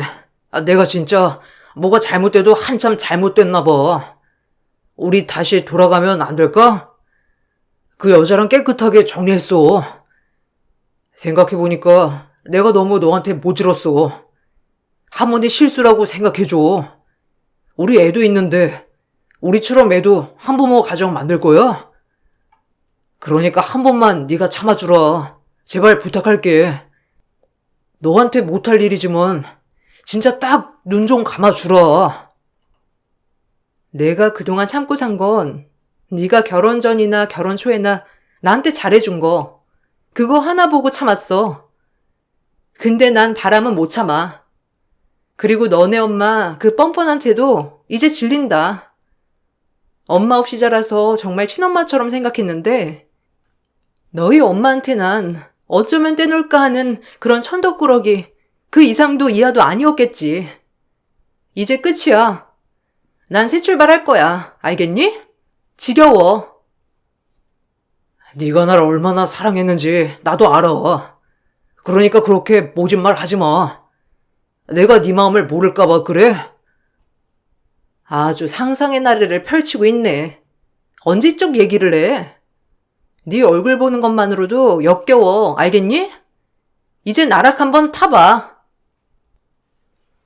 1년이 좀 안 되게 소송이 진행되었고 다행히 법원은 제 편이었어요. 증거물들이 명확했기 때문이죠. 그렇게 시어머니와 남편은 금전적으로 쪼들리는 상태였기 때문에 하나 남은 집마저 팔아서 저에게 위자료를 줘야 했고 결국 둘은 작은 빌라 월세로 이사를 가야 했답니다. 그리고 전 좋은 집을 구해 딸아이와 살 집을 마련하였고 6개월 만에 회사에 복직을 하여 일을 계속 진행했어요. 그리고 아이를 키우기 위해 조금 더 자유로운 게 낫겠다 싶어 드디어 부동산을 하나 차렸어요. 처음에는 경기를 좀 타다가 이게 천직인지 몰라도 정말 부동산 하기를 잘했다 싶을 정도로 흥행하고 있습니다. 유일하게 시어머니에게 고마운 점은 눈으로 보고 부동산을 해야겠다고 마음먹게 해준 것, 그거 하나뿐이네요. 제 인생이 달라진 계기가 되었으니까요. 지금은 시간이 정말 많이 지나서 딸아이가 6살이에요. 심적으로 참 힘든 시절이었는데 엄마가 되는 게 뭔지 그렇게 약하고 싫은 소리 한번 못하던 제가 아이의 엄마가 된 이후로 이렇게 성장했다는 것이 우리 딸한테 너무 고마운 마음이 들어요. 제가 생각해도 참 답답하고 현실에 안주하는 삶을 살았는데 이제는 뭐든지 진취적인 삶을 살려고 노력하고 있습니다. 이렇게 진취적으로 바뀌게 된 다음부터는 늘 좋은 일만 있었던 것 같아요. 여러분들도 현실에 낙담하지 마시고 앞날을 나아가시는 분들이 되시길 바랄게요. 제 글을 읽어주셔서 감사합니다. 좋은 하루 보내세요.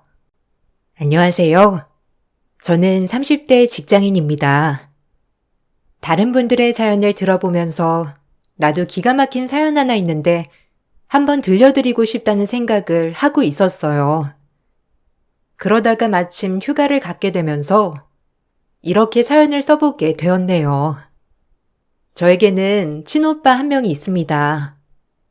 전 고등학교 때 엄마가 돌아가셨고 결혼을 하기 몇 년 전에 아빠가 돌아가셨어요. 오빠는 마지막 남은 제 혈육이었죠. 연애를 할 당시 남편은 그런 저를 안쓰러워했고 이해를 해 주었습니다. 처음 시댁에 인사를 가기 전에 조금 걱정을 했지만 남편은 자신의 부모님은 그런 분들이 아니라며 안심을 시켜주었어요. 그래서 전 어느 정도 제 배경을 알고 있을 거라 생각을 했었는데 막상 인사를 드리러 가니 전혀 모르고 계셨더라고요.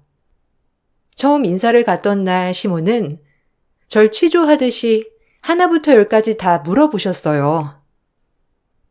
윤철이랑 결혼을 전제로 만나고 있다고? 그래. 너희 나이도 있으니까 결혼도 생각을 하고 있겠구나. 은주네 집은 부모님께서 다 뭐 하시니? 우리 집이야 아버지가 회사원이시라는 건 알고 있을 거고. 그러고 보니 윤철이한테 부모님 어떤 일 하시는지 물어보질 못했네. 이번에 오면 물어보자 생각을 했었는데 이렇게 온 김에 부모님 뭐 하시는지 물어봐도 되겠지? 윤철이가 가족 중에 누가 사업한다고 했던 것 같기도 하고. 아, 부모님은 다 돌아가셨어요. 엄마는 제가 고등학교 때 돌아가셨고 아빠는 몇 년 전에 돌아가셨어요. 오빠가 한 명 있는데 지금 사업하고 있고요. 아마 윤철 씨가 오빠 얘기를 잠깐 했었나 봐요. 친척도 없고 저한테는 오빠 한 명뿐입니다. 미리 말씀을 드렸는 줄 알았는데 그게 아니었나 봐요. 뭐? 아니, 부모님이 다 돌아가셨던 거야? 난 그건 몰랐네. 아니, 그래도 나는 우리 아들 부모님이 온전히 다 잘 계신 여자 집안으로 장가를 보내고 싶었는데 다 돌아가셨다고? 뭐 연애한다고 해서 다 결혼까지 가는 건 아니니까 뭐. 그래, 너는 회사 다닌다고 했니? 학교는 어디 나왔니? 우리 윤철이는 대기업 다니고 있어서 그래도 좀 급이 맞아야 하지 않을까 싶기도 해. 내 말 무슨 뜻인지 알지? 아, 엄마, 갑자기 왜 그래? 은주야, 아니야. 엄마 장난하는 거야. 엄마 너무 드라마 많이 봤다.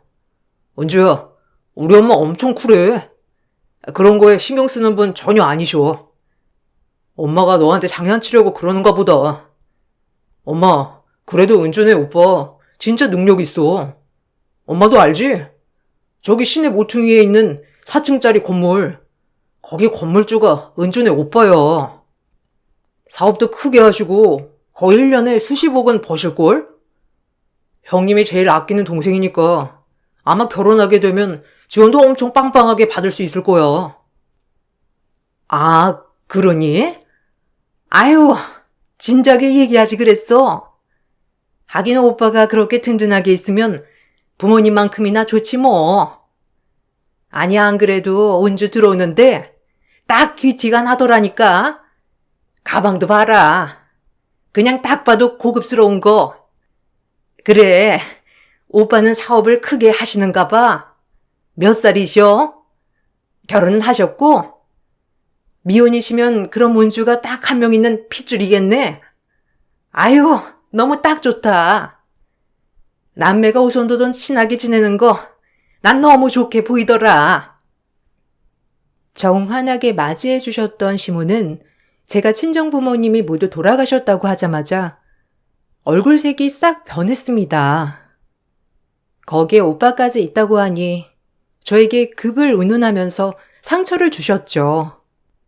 그런데 남편이 분위기를 풀어보고자 친오빠의 능력에 대해서 말을 하니까 그제야 시모는 얼굴빛이 밝아졌어요. 그러면서 저를 보고 복덩이라고 하며 더 잘해주셨죠. 그 찰나의 순간 동안 전 수만 가지를 생각을 했습니다. 부모님이 모두 돌아가셨을 때와 오빠가 능력 있고 지원을 많이 해줄 것이라는 말을 했을 때의 시모의 표정 차이가 극명하게 갈렸기 때문이었어요. 남편은 첫인사를 하고 나오면서 시모가 날 마음에 들어하는 것 같다면서 좋아했지만 전 그 길로 남편에게 헤어짐을 고했어요. 남편은 제가 말하는 헤어짐을 전혀 받아들이지 않았고 그날 이후 매일매일 집으로 찾아와 빌고 또 빌었습니다. 거기다가 친하게 지냈던 오빠에게도 찾아가서 저와 헤어질 수 없다면서 도와달라고 빌기도 했죠. 전 그런 상황에서도 받아주지 않았어요. 그런데 어느 날 시모가 절 찾아왔더라고요. 만나지 않으려고 버티다 어쩔 수 없이 만나게 되었는데 시모는 저에게 눈물을 흘리며 미안하다고 했습니다. 어머 은주야, 나는 네가 그렇게 상처를 받았을 거라 생각조차 못했어. 사실 전에는 부모님이 온전히 다 있는 집안에서 자란 아이들이 더 건강하고 밝을 거란 생각을 했었거든. 근데 살아보니까 딱히 그런 건 아니더라고. 그냥 내 옛날 생각을 말한다는 게 너한테는 마음의 상처가 됐구나. 정말 미안하다. 내가 그러려고 말한 건 아니었는데 용서해 주겠니? 윤철이가 네가 헤어지자고 했다면서 요즘 통 밥도 안 먹고 집에도 안 들어와. 나 때문인 것 같아서 마음이 너무 무거워서 이렇게 찾아오게 되었어. 아닙니다. 안 그래도 결혼하기 전에 윤철 씨에게 저희 집 사정 미리 말씀드리라고 했었는데 아마 중간에 윤철 씨도 고민이 있었겠죠. 그래서 아마 말도 못 꺼내고 절 데리고 갔던 것 같습니다. 그렇게 생각을 해보면 저희가 지금은 좋은 사이라고 하지만 길게 본다면 지금 끝내는 게 낫다고 생각을 해요. 어차피 결혼을 위해서 다른 사람들도 만나봐야 하고 더 시간을 길게 끌 이유는 없을 것 같네요. 윤철 씨와는 헤어지겠습니다. 은주야, 내가 정말 미안해. 내가 그냥 철없이 한 말이었는데 너에게 상처가 될 거라 생각조차 못했어. 난 애초에 네가 우리 집에 들어오자마자 내 며느리구나 하는 느낌이 왔단다. 그때는 내가 컨디션도 좋지 않았고 갑작스럽게 널 만나게 되면서 당황해 그런 거야. 그렇지만 난 네가 정말 마음에 들어. 내 말이 상처가 되어서 너무나 미안하다. 하지만 그게 내 진심은 아니었어. 괜찮습니다. 사람마다 생각이 다를 수 있으니까 저는 인정할 수 있어요. 그렇지만 저희도 나이가 있으니 더 이상 연애를 한다고 해서 좋을 건 없을 것 같아요. 어머님께서 원하시는 며느리감도 아닌 것 같고요. 이쯤에서 그만하는 게 나을 것 같습니다. 어머머머, 은주야. 내가 정말 미안해. 나 반대를 한 적 없어. 우리 애도 너를 너무 좋아하고 결혼하고 싶어 하는데 한 번만 기회를 주면 안 되겠니? 애가 헤어지기 싫어서 밥도 안 먹고 살이 쏙 빠졌어. 아니다. 결혼은 하지 않더라도 나 때문이라면 나 신경 쓸 필요 없고 그냥 다시 만나줘. 내가 이렇게 부탁하마.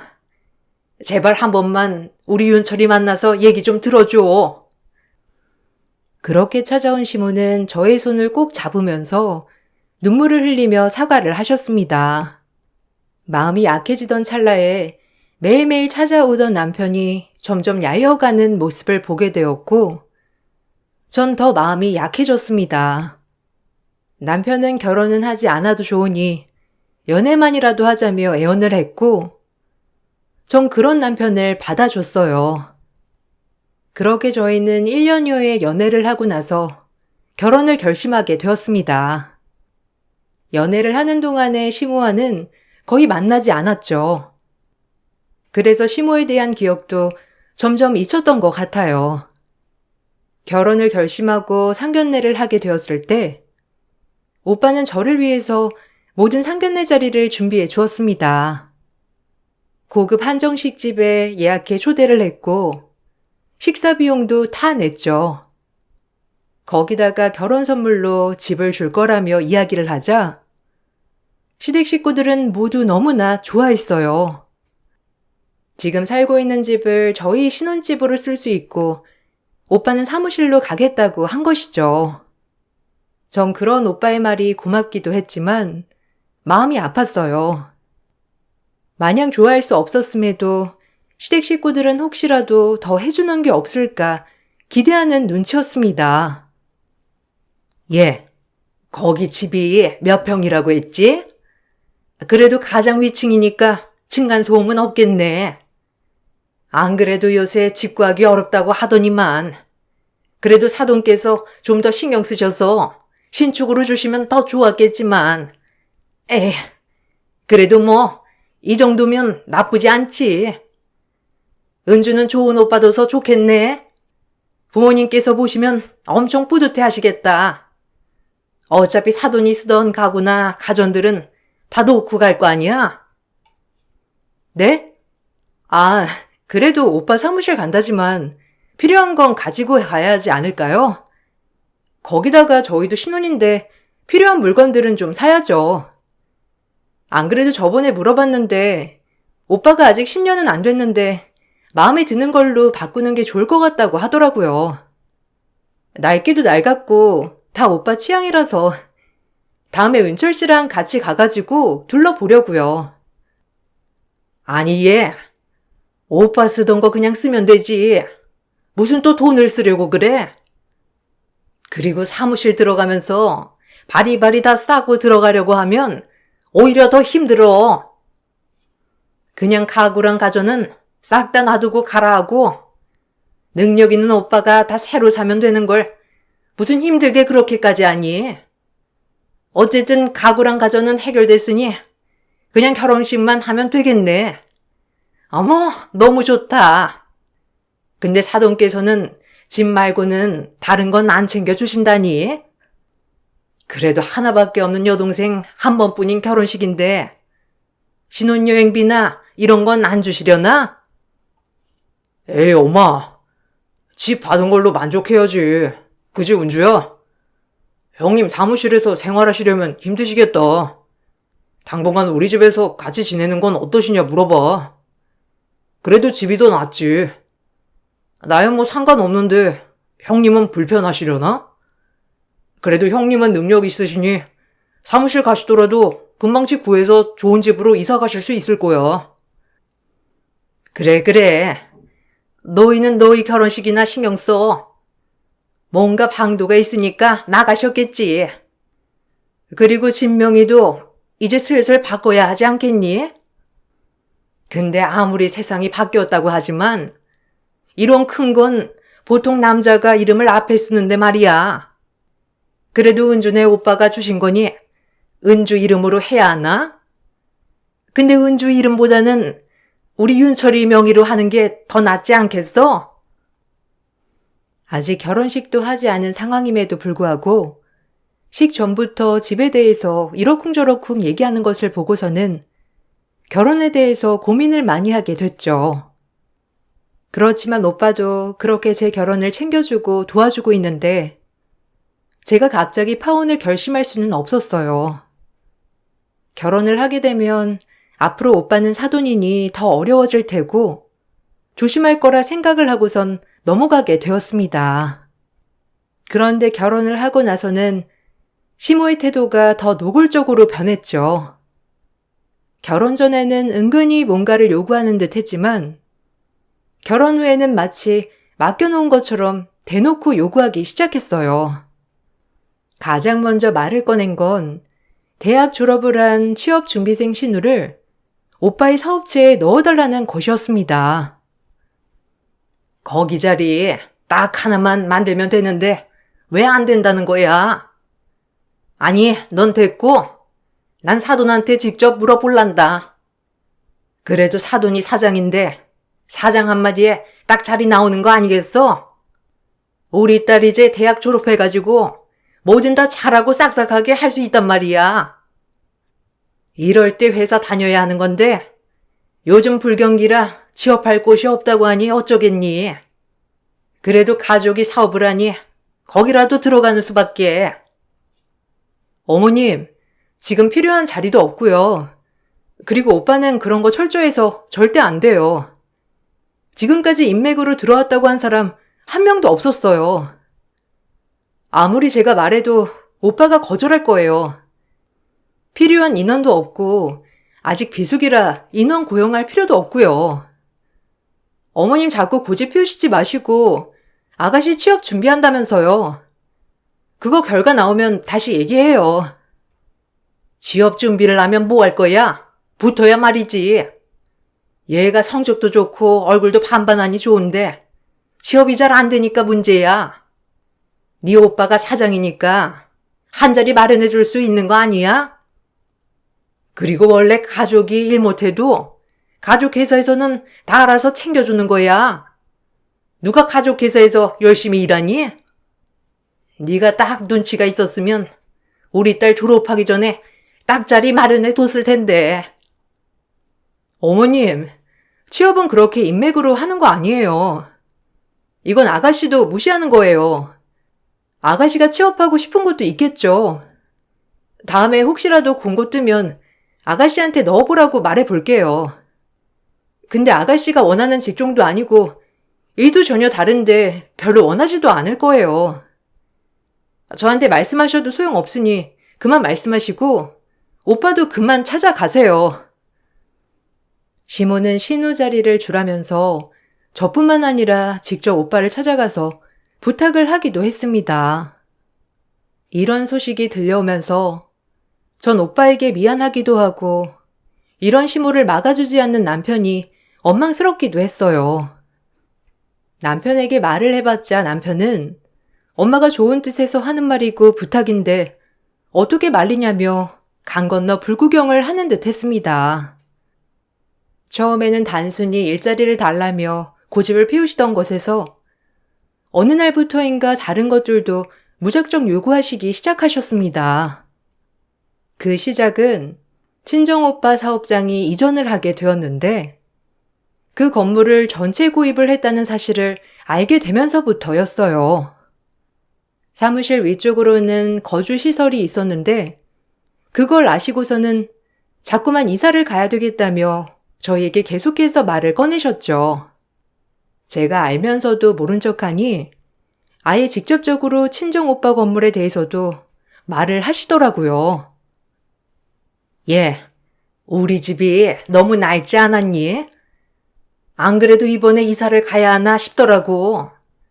외풍도 많이 들고 그렇다고 해서 셋이도 새로 싹 다 갈기에는 비용도 장난 아니고 말이야. 그래서 말인데 우리 이 집 팔고 다른 곳으로 이사를 가볼까 싶어가지고. 아들도 나가고 딸도 이제 좀 있으면 결혼해서 나갈 텐데 남편이랑 나랑 둘이서 이런 허름한 집에서 계속 살면 너무 초라하지 않겠니? 며느리 너는 어떻게 생각하니? 뭐 이사를 가신다고 하면 어디로 가시려고요? 저번에 어머님 귀촌하고 싶다고 하셨는데 시골로 내려가서 살고 싶어서 말씀하시는 거예요? 아버님 은퇴하시면 귀촌하시고 싶다고 하셨잖아요. 이 집 정리해서 내려가시고 싶다고 하셨으니까 그때 말씀하신 거 하시려고요? 아니. 내가 귀촌을 하고 싶은 게 아니고, 생각해보니까 도시만한 곳이 어디 있니? 시골 가면 할 것도 없고, 농사 지으려면 체력이라도 있어야 하는데, 내가 체력이 있어야 말이지. 시골은 안 가고, 그냥 여기 동네에서 살아야지 어떻게 하겠어?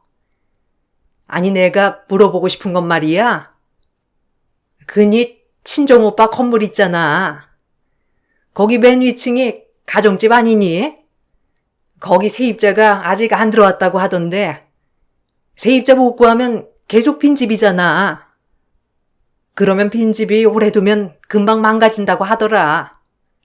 사람 온기가 들어가는 게 더 낫지 않겠니? 우리가 이제 거기 들어가가지고 생활하면서 남편은 건물 관리하고 나는 청소하고 그러면 딱이잖아. 네? 갑자기 오빠 건물은 왜? 어머님, 근데 그건 어떻게 아셨어요?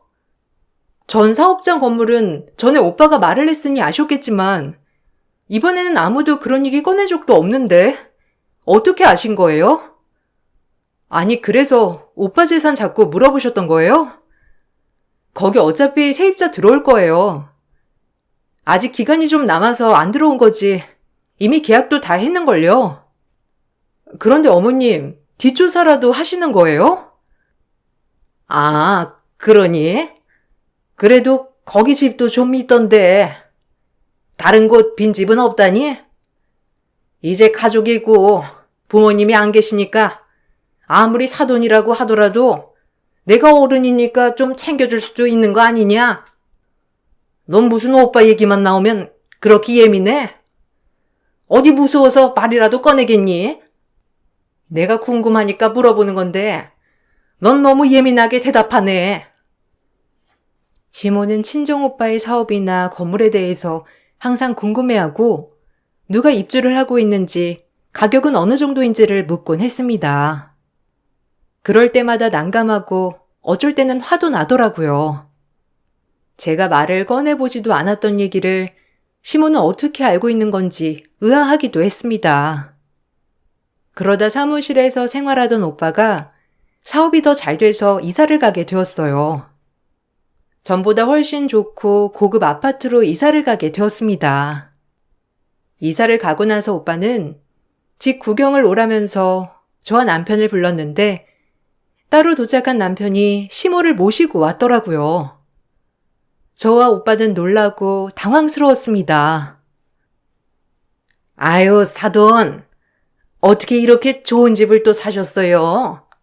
아유, 우리 사돈 능력이 너무 좋으시네. 아니, 이렇게 큰 집에 혼자 사셔야 되겠어요? 그래도 옆에 누군가 챙겨줄 사람이 있어야 일하는데 힘도 나고 보람도 있고 그러는 거죠. 이사한 집에도 여자 흔적 하나 없는 거 보니 아직도 혼자시네. 이렇게 사시면 외롭지 않으세요? 같이 살 처자라도 한 명 있으면 좋으련만. 아, 우리 딸은 어떠세요? 솔직히 나는 겹사돈도 상관없어요. 오히려 이렇게 한 집안으로 연결되면 더 편하고 좋죠. 사돈, 농담이신 거죠? 저랑 나이 차가 얼마나 많이 나는데요. 제 동생보다도 한참이 어린데. 그나저나 사돈 어른께서 오실 줄 알았으면 제가 음식을 제대로 준비할 걸 그랬네요. 동생네만 오는 줄 알고 제가 음식을 대충 준비했는데 다음에 볼 때는 제가 제대로 음식 대접해 드리겠습니다. 아이고, 아니에요. 남자 혼자 사는데 거기서 거기죠. 아무리 돈 많이 벌면 뭐예요? 옆에서 챙겨줄 사람이 없으면 매번 이렇게 시켜 먹지. 아유, 내가 사돈 이렇게 살고 있을까봐 속상해서 한 말이었는데 이렇게 시켜 먹기만 하면 건강에도 좋지 않아요. 우리 딸이 요리 솜씨도 괜찮고 야무지고 싹싹해요. 나이 차이야 조금 날 수 있지만 뭐 그게 더 좋죠. 전 쿨한 사람이에요. 사돈이랑 우리 딸이랑 너무 잘 어울리는 것 같은데 안 그러니 얘들아?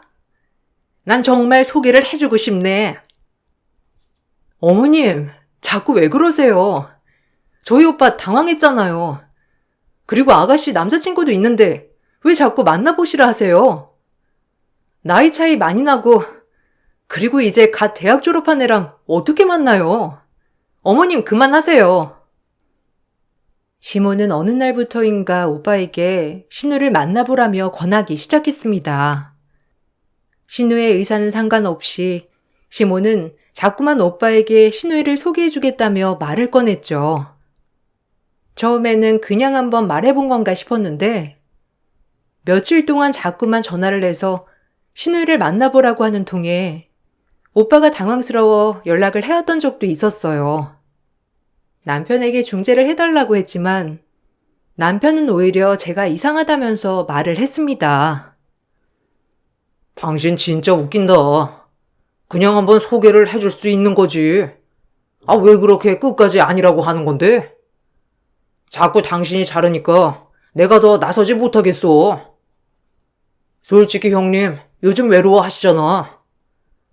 당신이 자꾸만 이렇게 중간에서 잘라버리면 형님 여자 한 번 못 만나고 혼자 사실 수밖에 없는 거야. 좀 중간에서 나서지 말고 가만히 있어. 내가 소개를 아예 해주지 말라고 하는 게 아니잖아.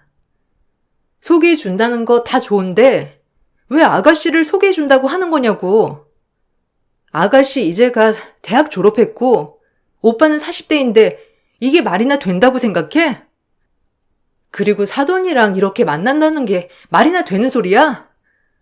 오빠도 불편해했잖아. 당신은 오빠가 불편해하는 건 뻔히 보면서도 왜 옆에서 말리지도 않고 뭐 하는 거야? 뭘 말리라는 건데? 무엇보다 가장 어른인 엄마가 괜찮다고 하는데 내가 뭘 말려야 하는 거야? 동생 정도면 젊고 예쁘기도 하고 괜찮지 뭐. 형님 나이면 이제 연애하고 결혼하기는 힘든 나이야. 근데도 우리 동생같이 젊고 예쁜 애 만나면 그냥 좋지 않겠어? 엄마도 잘 어울리는 것 같으니까 소개해주겠다고 한 거야. 솔직히 말해봐. 왜 자꾸 오빠한테 아가씨 소개해주려고 하는 건데? 혹시 이게 오빠 재산 때문에 이러는 거야? 아, 오빠 재산 유산으로 안 넘길 거고 다 사회에 환원할 거래. 그리고 나도 그 재산 받을 생각도 없고 혹시나 그런 거라면 꿈깨. 오빠 죽기 전에 싹 다 정리해서 간다고 했으니까. 에이, 그건 아직 결혼도 안 했으니까 할 수 있는 말이지. 막상 결혼하면 형님도 자식한테 남겨주고 싶지 누구한테 주고 싶겠어? 그리고 형님이 결혼 안 하신다고 하면 당신이 유산 받아야지 뭐 하는 거야? 그걸 왜 당신이 안 받아? 아예 모르는 사람이 형님 재산 같이 나눠 쓰는 것보다는 이왕이면 아는 사람이랑 결혼해서 같이 쓰면 더 좋은 거 아니야? 마치 오빠의 재산을 자신들이 당연하게 받을 것 마냥 계획하는 것을 보니 어이가 없었어요. 이런 생각들이 더 커질 수 있도록 오빠의 사업은 날이 갈수록 점점 더 잘 되기 시작했습니다. 그러면서 시댁 식구들이 오빠에게 바라는 것들도 많아졌죠. 그러던 어느 날 친정 오빠가 갑작스러운 사고로 인해 중태에 빠지게 되었어요. 사고로 의식을 잃고 나서 깨어나지 않았고 위기 상황도 있었습니다. 전 그 모습을 보고 큰 충격을 받았어요. 하나밖에 남지 않은 혈육을 잃게 될까 두려운 마음도 컸습니다. 그래서 정신없이 생활을 했고 회사에도 사정을 말해 휴가를 내기도 했죠. 전 매일매일 병원으로 향했어요. 오빠의 상태를 확인하고 또 확인했습니다. 그렇지만 일주일이 지나도록 오빠는 깨어나지 못했죠. 그동안 전 밥도 제대로 먹지 못하고 기력을 잃고 있었는데 시댁 식구들은 마치 오빠가 언제 죽는지 보러 오는 듯 왠지 모르게 기분이 들떠 보였습니다. 특히나 시모는 저만큼이나 자주 병원을 방문했는데 걱정스러운 얼굴 하나 없이 오로지 궁금한 얼굴로만 찾아오더라고요. 오늘 오빠 상태는 어떻다고 하디? 가망이 없다지? 아유, 안 그래도 내가 사고 났을 때 대충 들었거든? 근데 심하게 부딪혔나 보더라고. 아유, 이렇게 힘들게 너도 잡아두지 말고 얼른 보내줘. 네가 이렇게 붙들어두는 것도 누워있는 입장에서는 할 짓이 아니라니까. 네 욕심에 오빠 자꾸 붙들어 매지 말고 얼른 보내.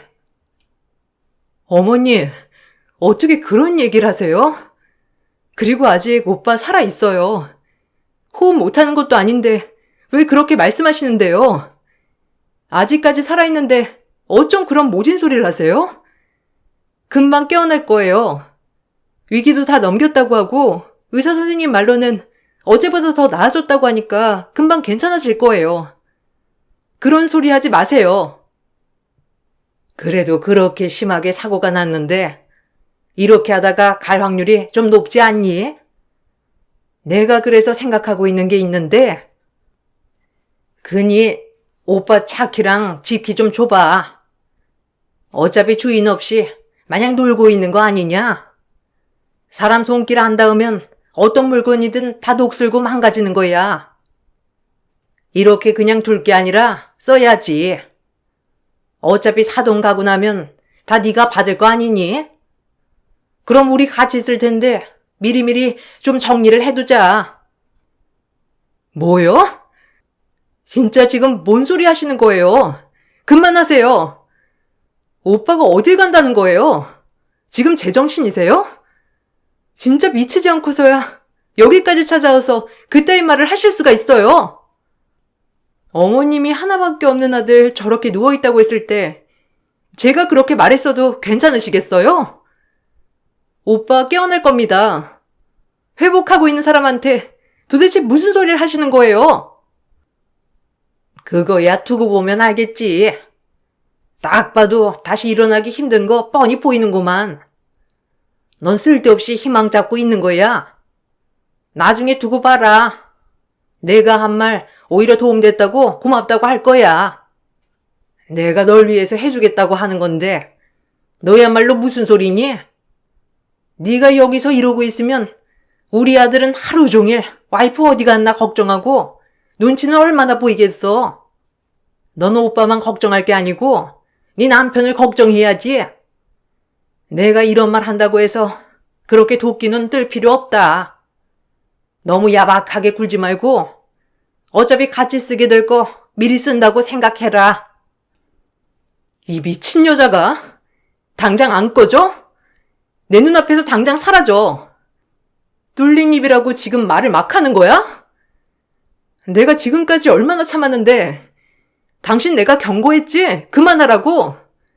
이 미친 아줌마가 내 눈앞에서 안 꺼지면 나 뭔 짓 할지 모르니까 당장 꺼져.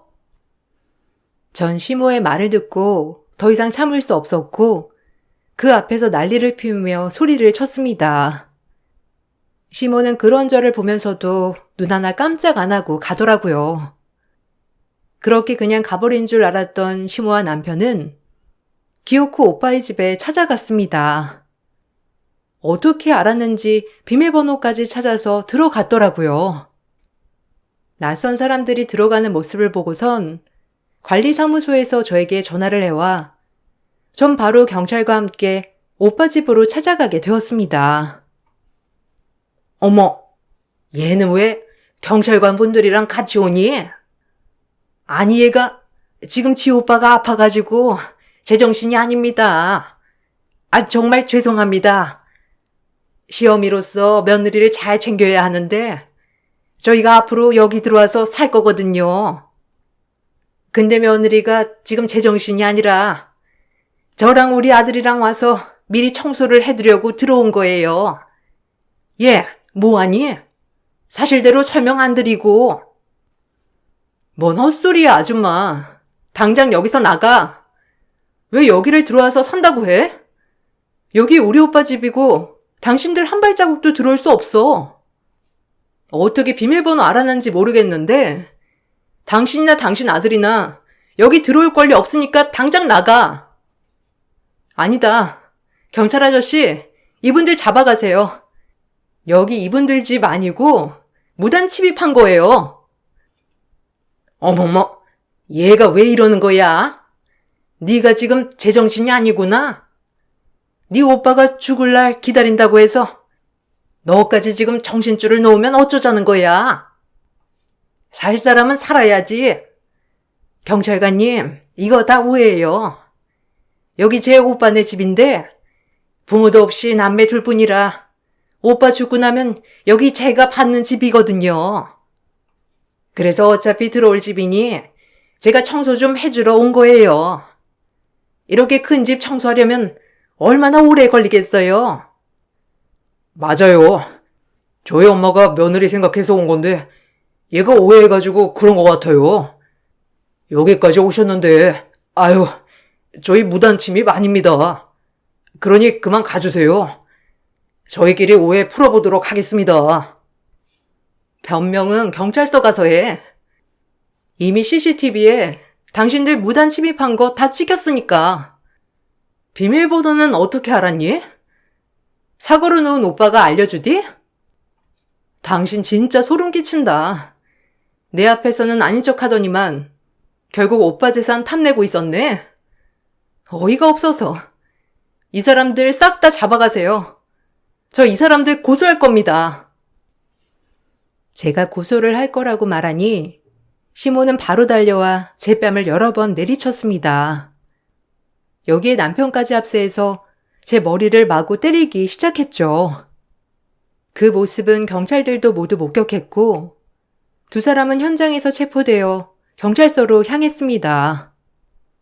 끌려가는 와중에도 심우와 남편은 저에게 폭언을 쏟아냈어요. 전 이 상황을 증거로 이혼 소송도 하고 접근 금지 신청도 했습니다. 남편은 억울하다며 끝까지 항소했지만 무단 침입에 폭행까지 모든 처벌을 받게 되면서 이혼을 하게 되었어요. 이혼의 사유는 남편에게 있었기 때문에 위자료를 청구하게 되었고 재산 분할에 대해서도 주장을 했지만 분할 없이 남편은 몸만 쫓겨났습니다. 전 여기에서 끝내지 않고 보험 관련 일을 하고 있는 남편의 고객들 중 말하기 좋아하는 사람을 만나 이혼을 하게 된 이유를 상담하는 척 말하게 됐죠. 그동안 뻔뻔하게 오빠의 재산을 노렸던 것들이 남편 주변으로 다 알려지게 되면서 고객들이 떠나가게 되었다고 하더라고요. 좁은 지역사회에서 소문은 삽시간에 퍼졌고 결국 시부가 은퇴함과 동시에 시댁 식구들은 모두 강제 기촌행을 하게 되었습니다. 뒤늦게 남편은 미안하다면서 그럴 의도가 아니었었다며 사과를 했지만 그 검은 속내가 뻔히 다 보여 받아주지 않았어요. 그동안 그렇게 얼토당토하는 얘기를 했을 때 더 강하게 말을 했어야 했는데 오히려 아쉬운 생각이 들었네요. 오빠는 다행히도 한 달이 되고 깨어나게 되었고 깨어난 후 그때 당시 얘기를 듣고는 저보다 더 분노를 했죠. 오빠가 있었기 때문에 더 마음을 잡고 냉정하게 마무리를 할 수 있었던 것 같아요. 저는 직장을 그만두고 오빠 사업을 옆에서 도와주고 있답니다. 요즘은 하나밖에 없는 오빠가 너무나 든든하고 좋네요. 제 사연 들어주신 분들께 정말 감사드립니다. 내 곁에 있는 가족을 소중하게 생각하시길 바랄게요.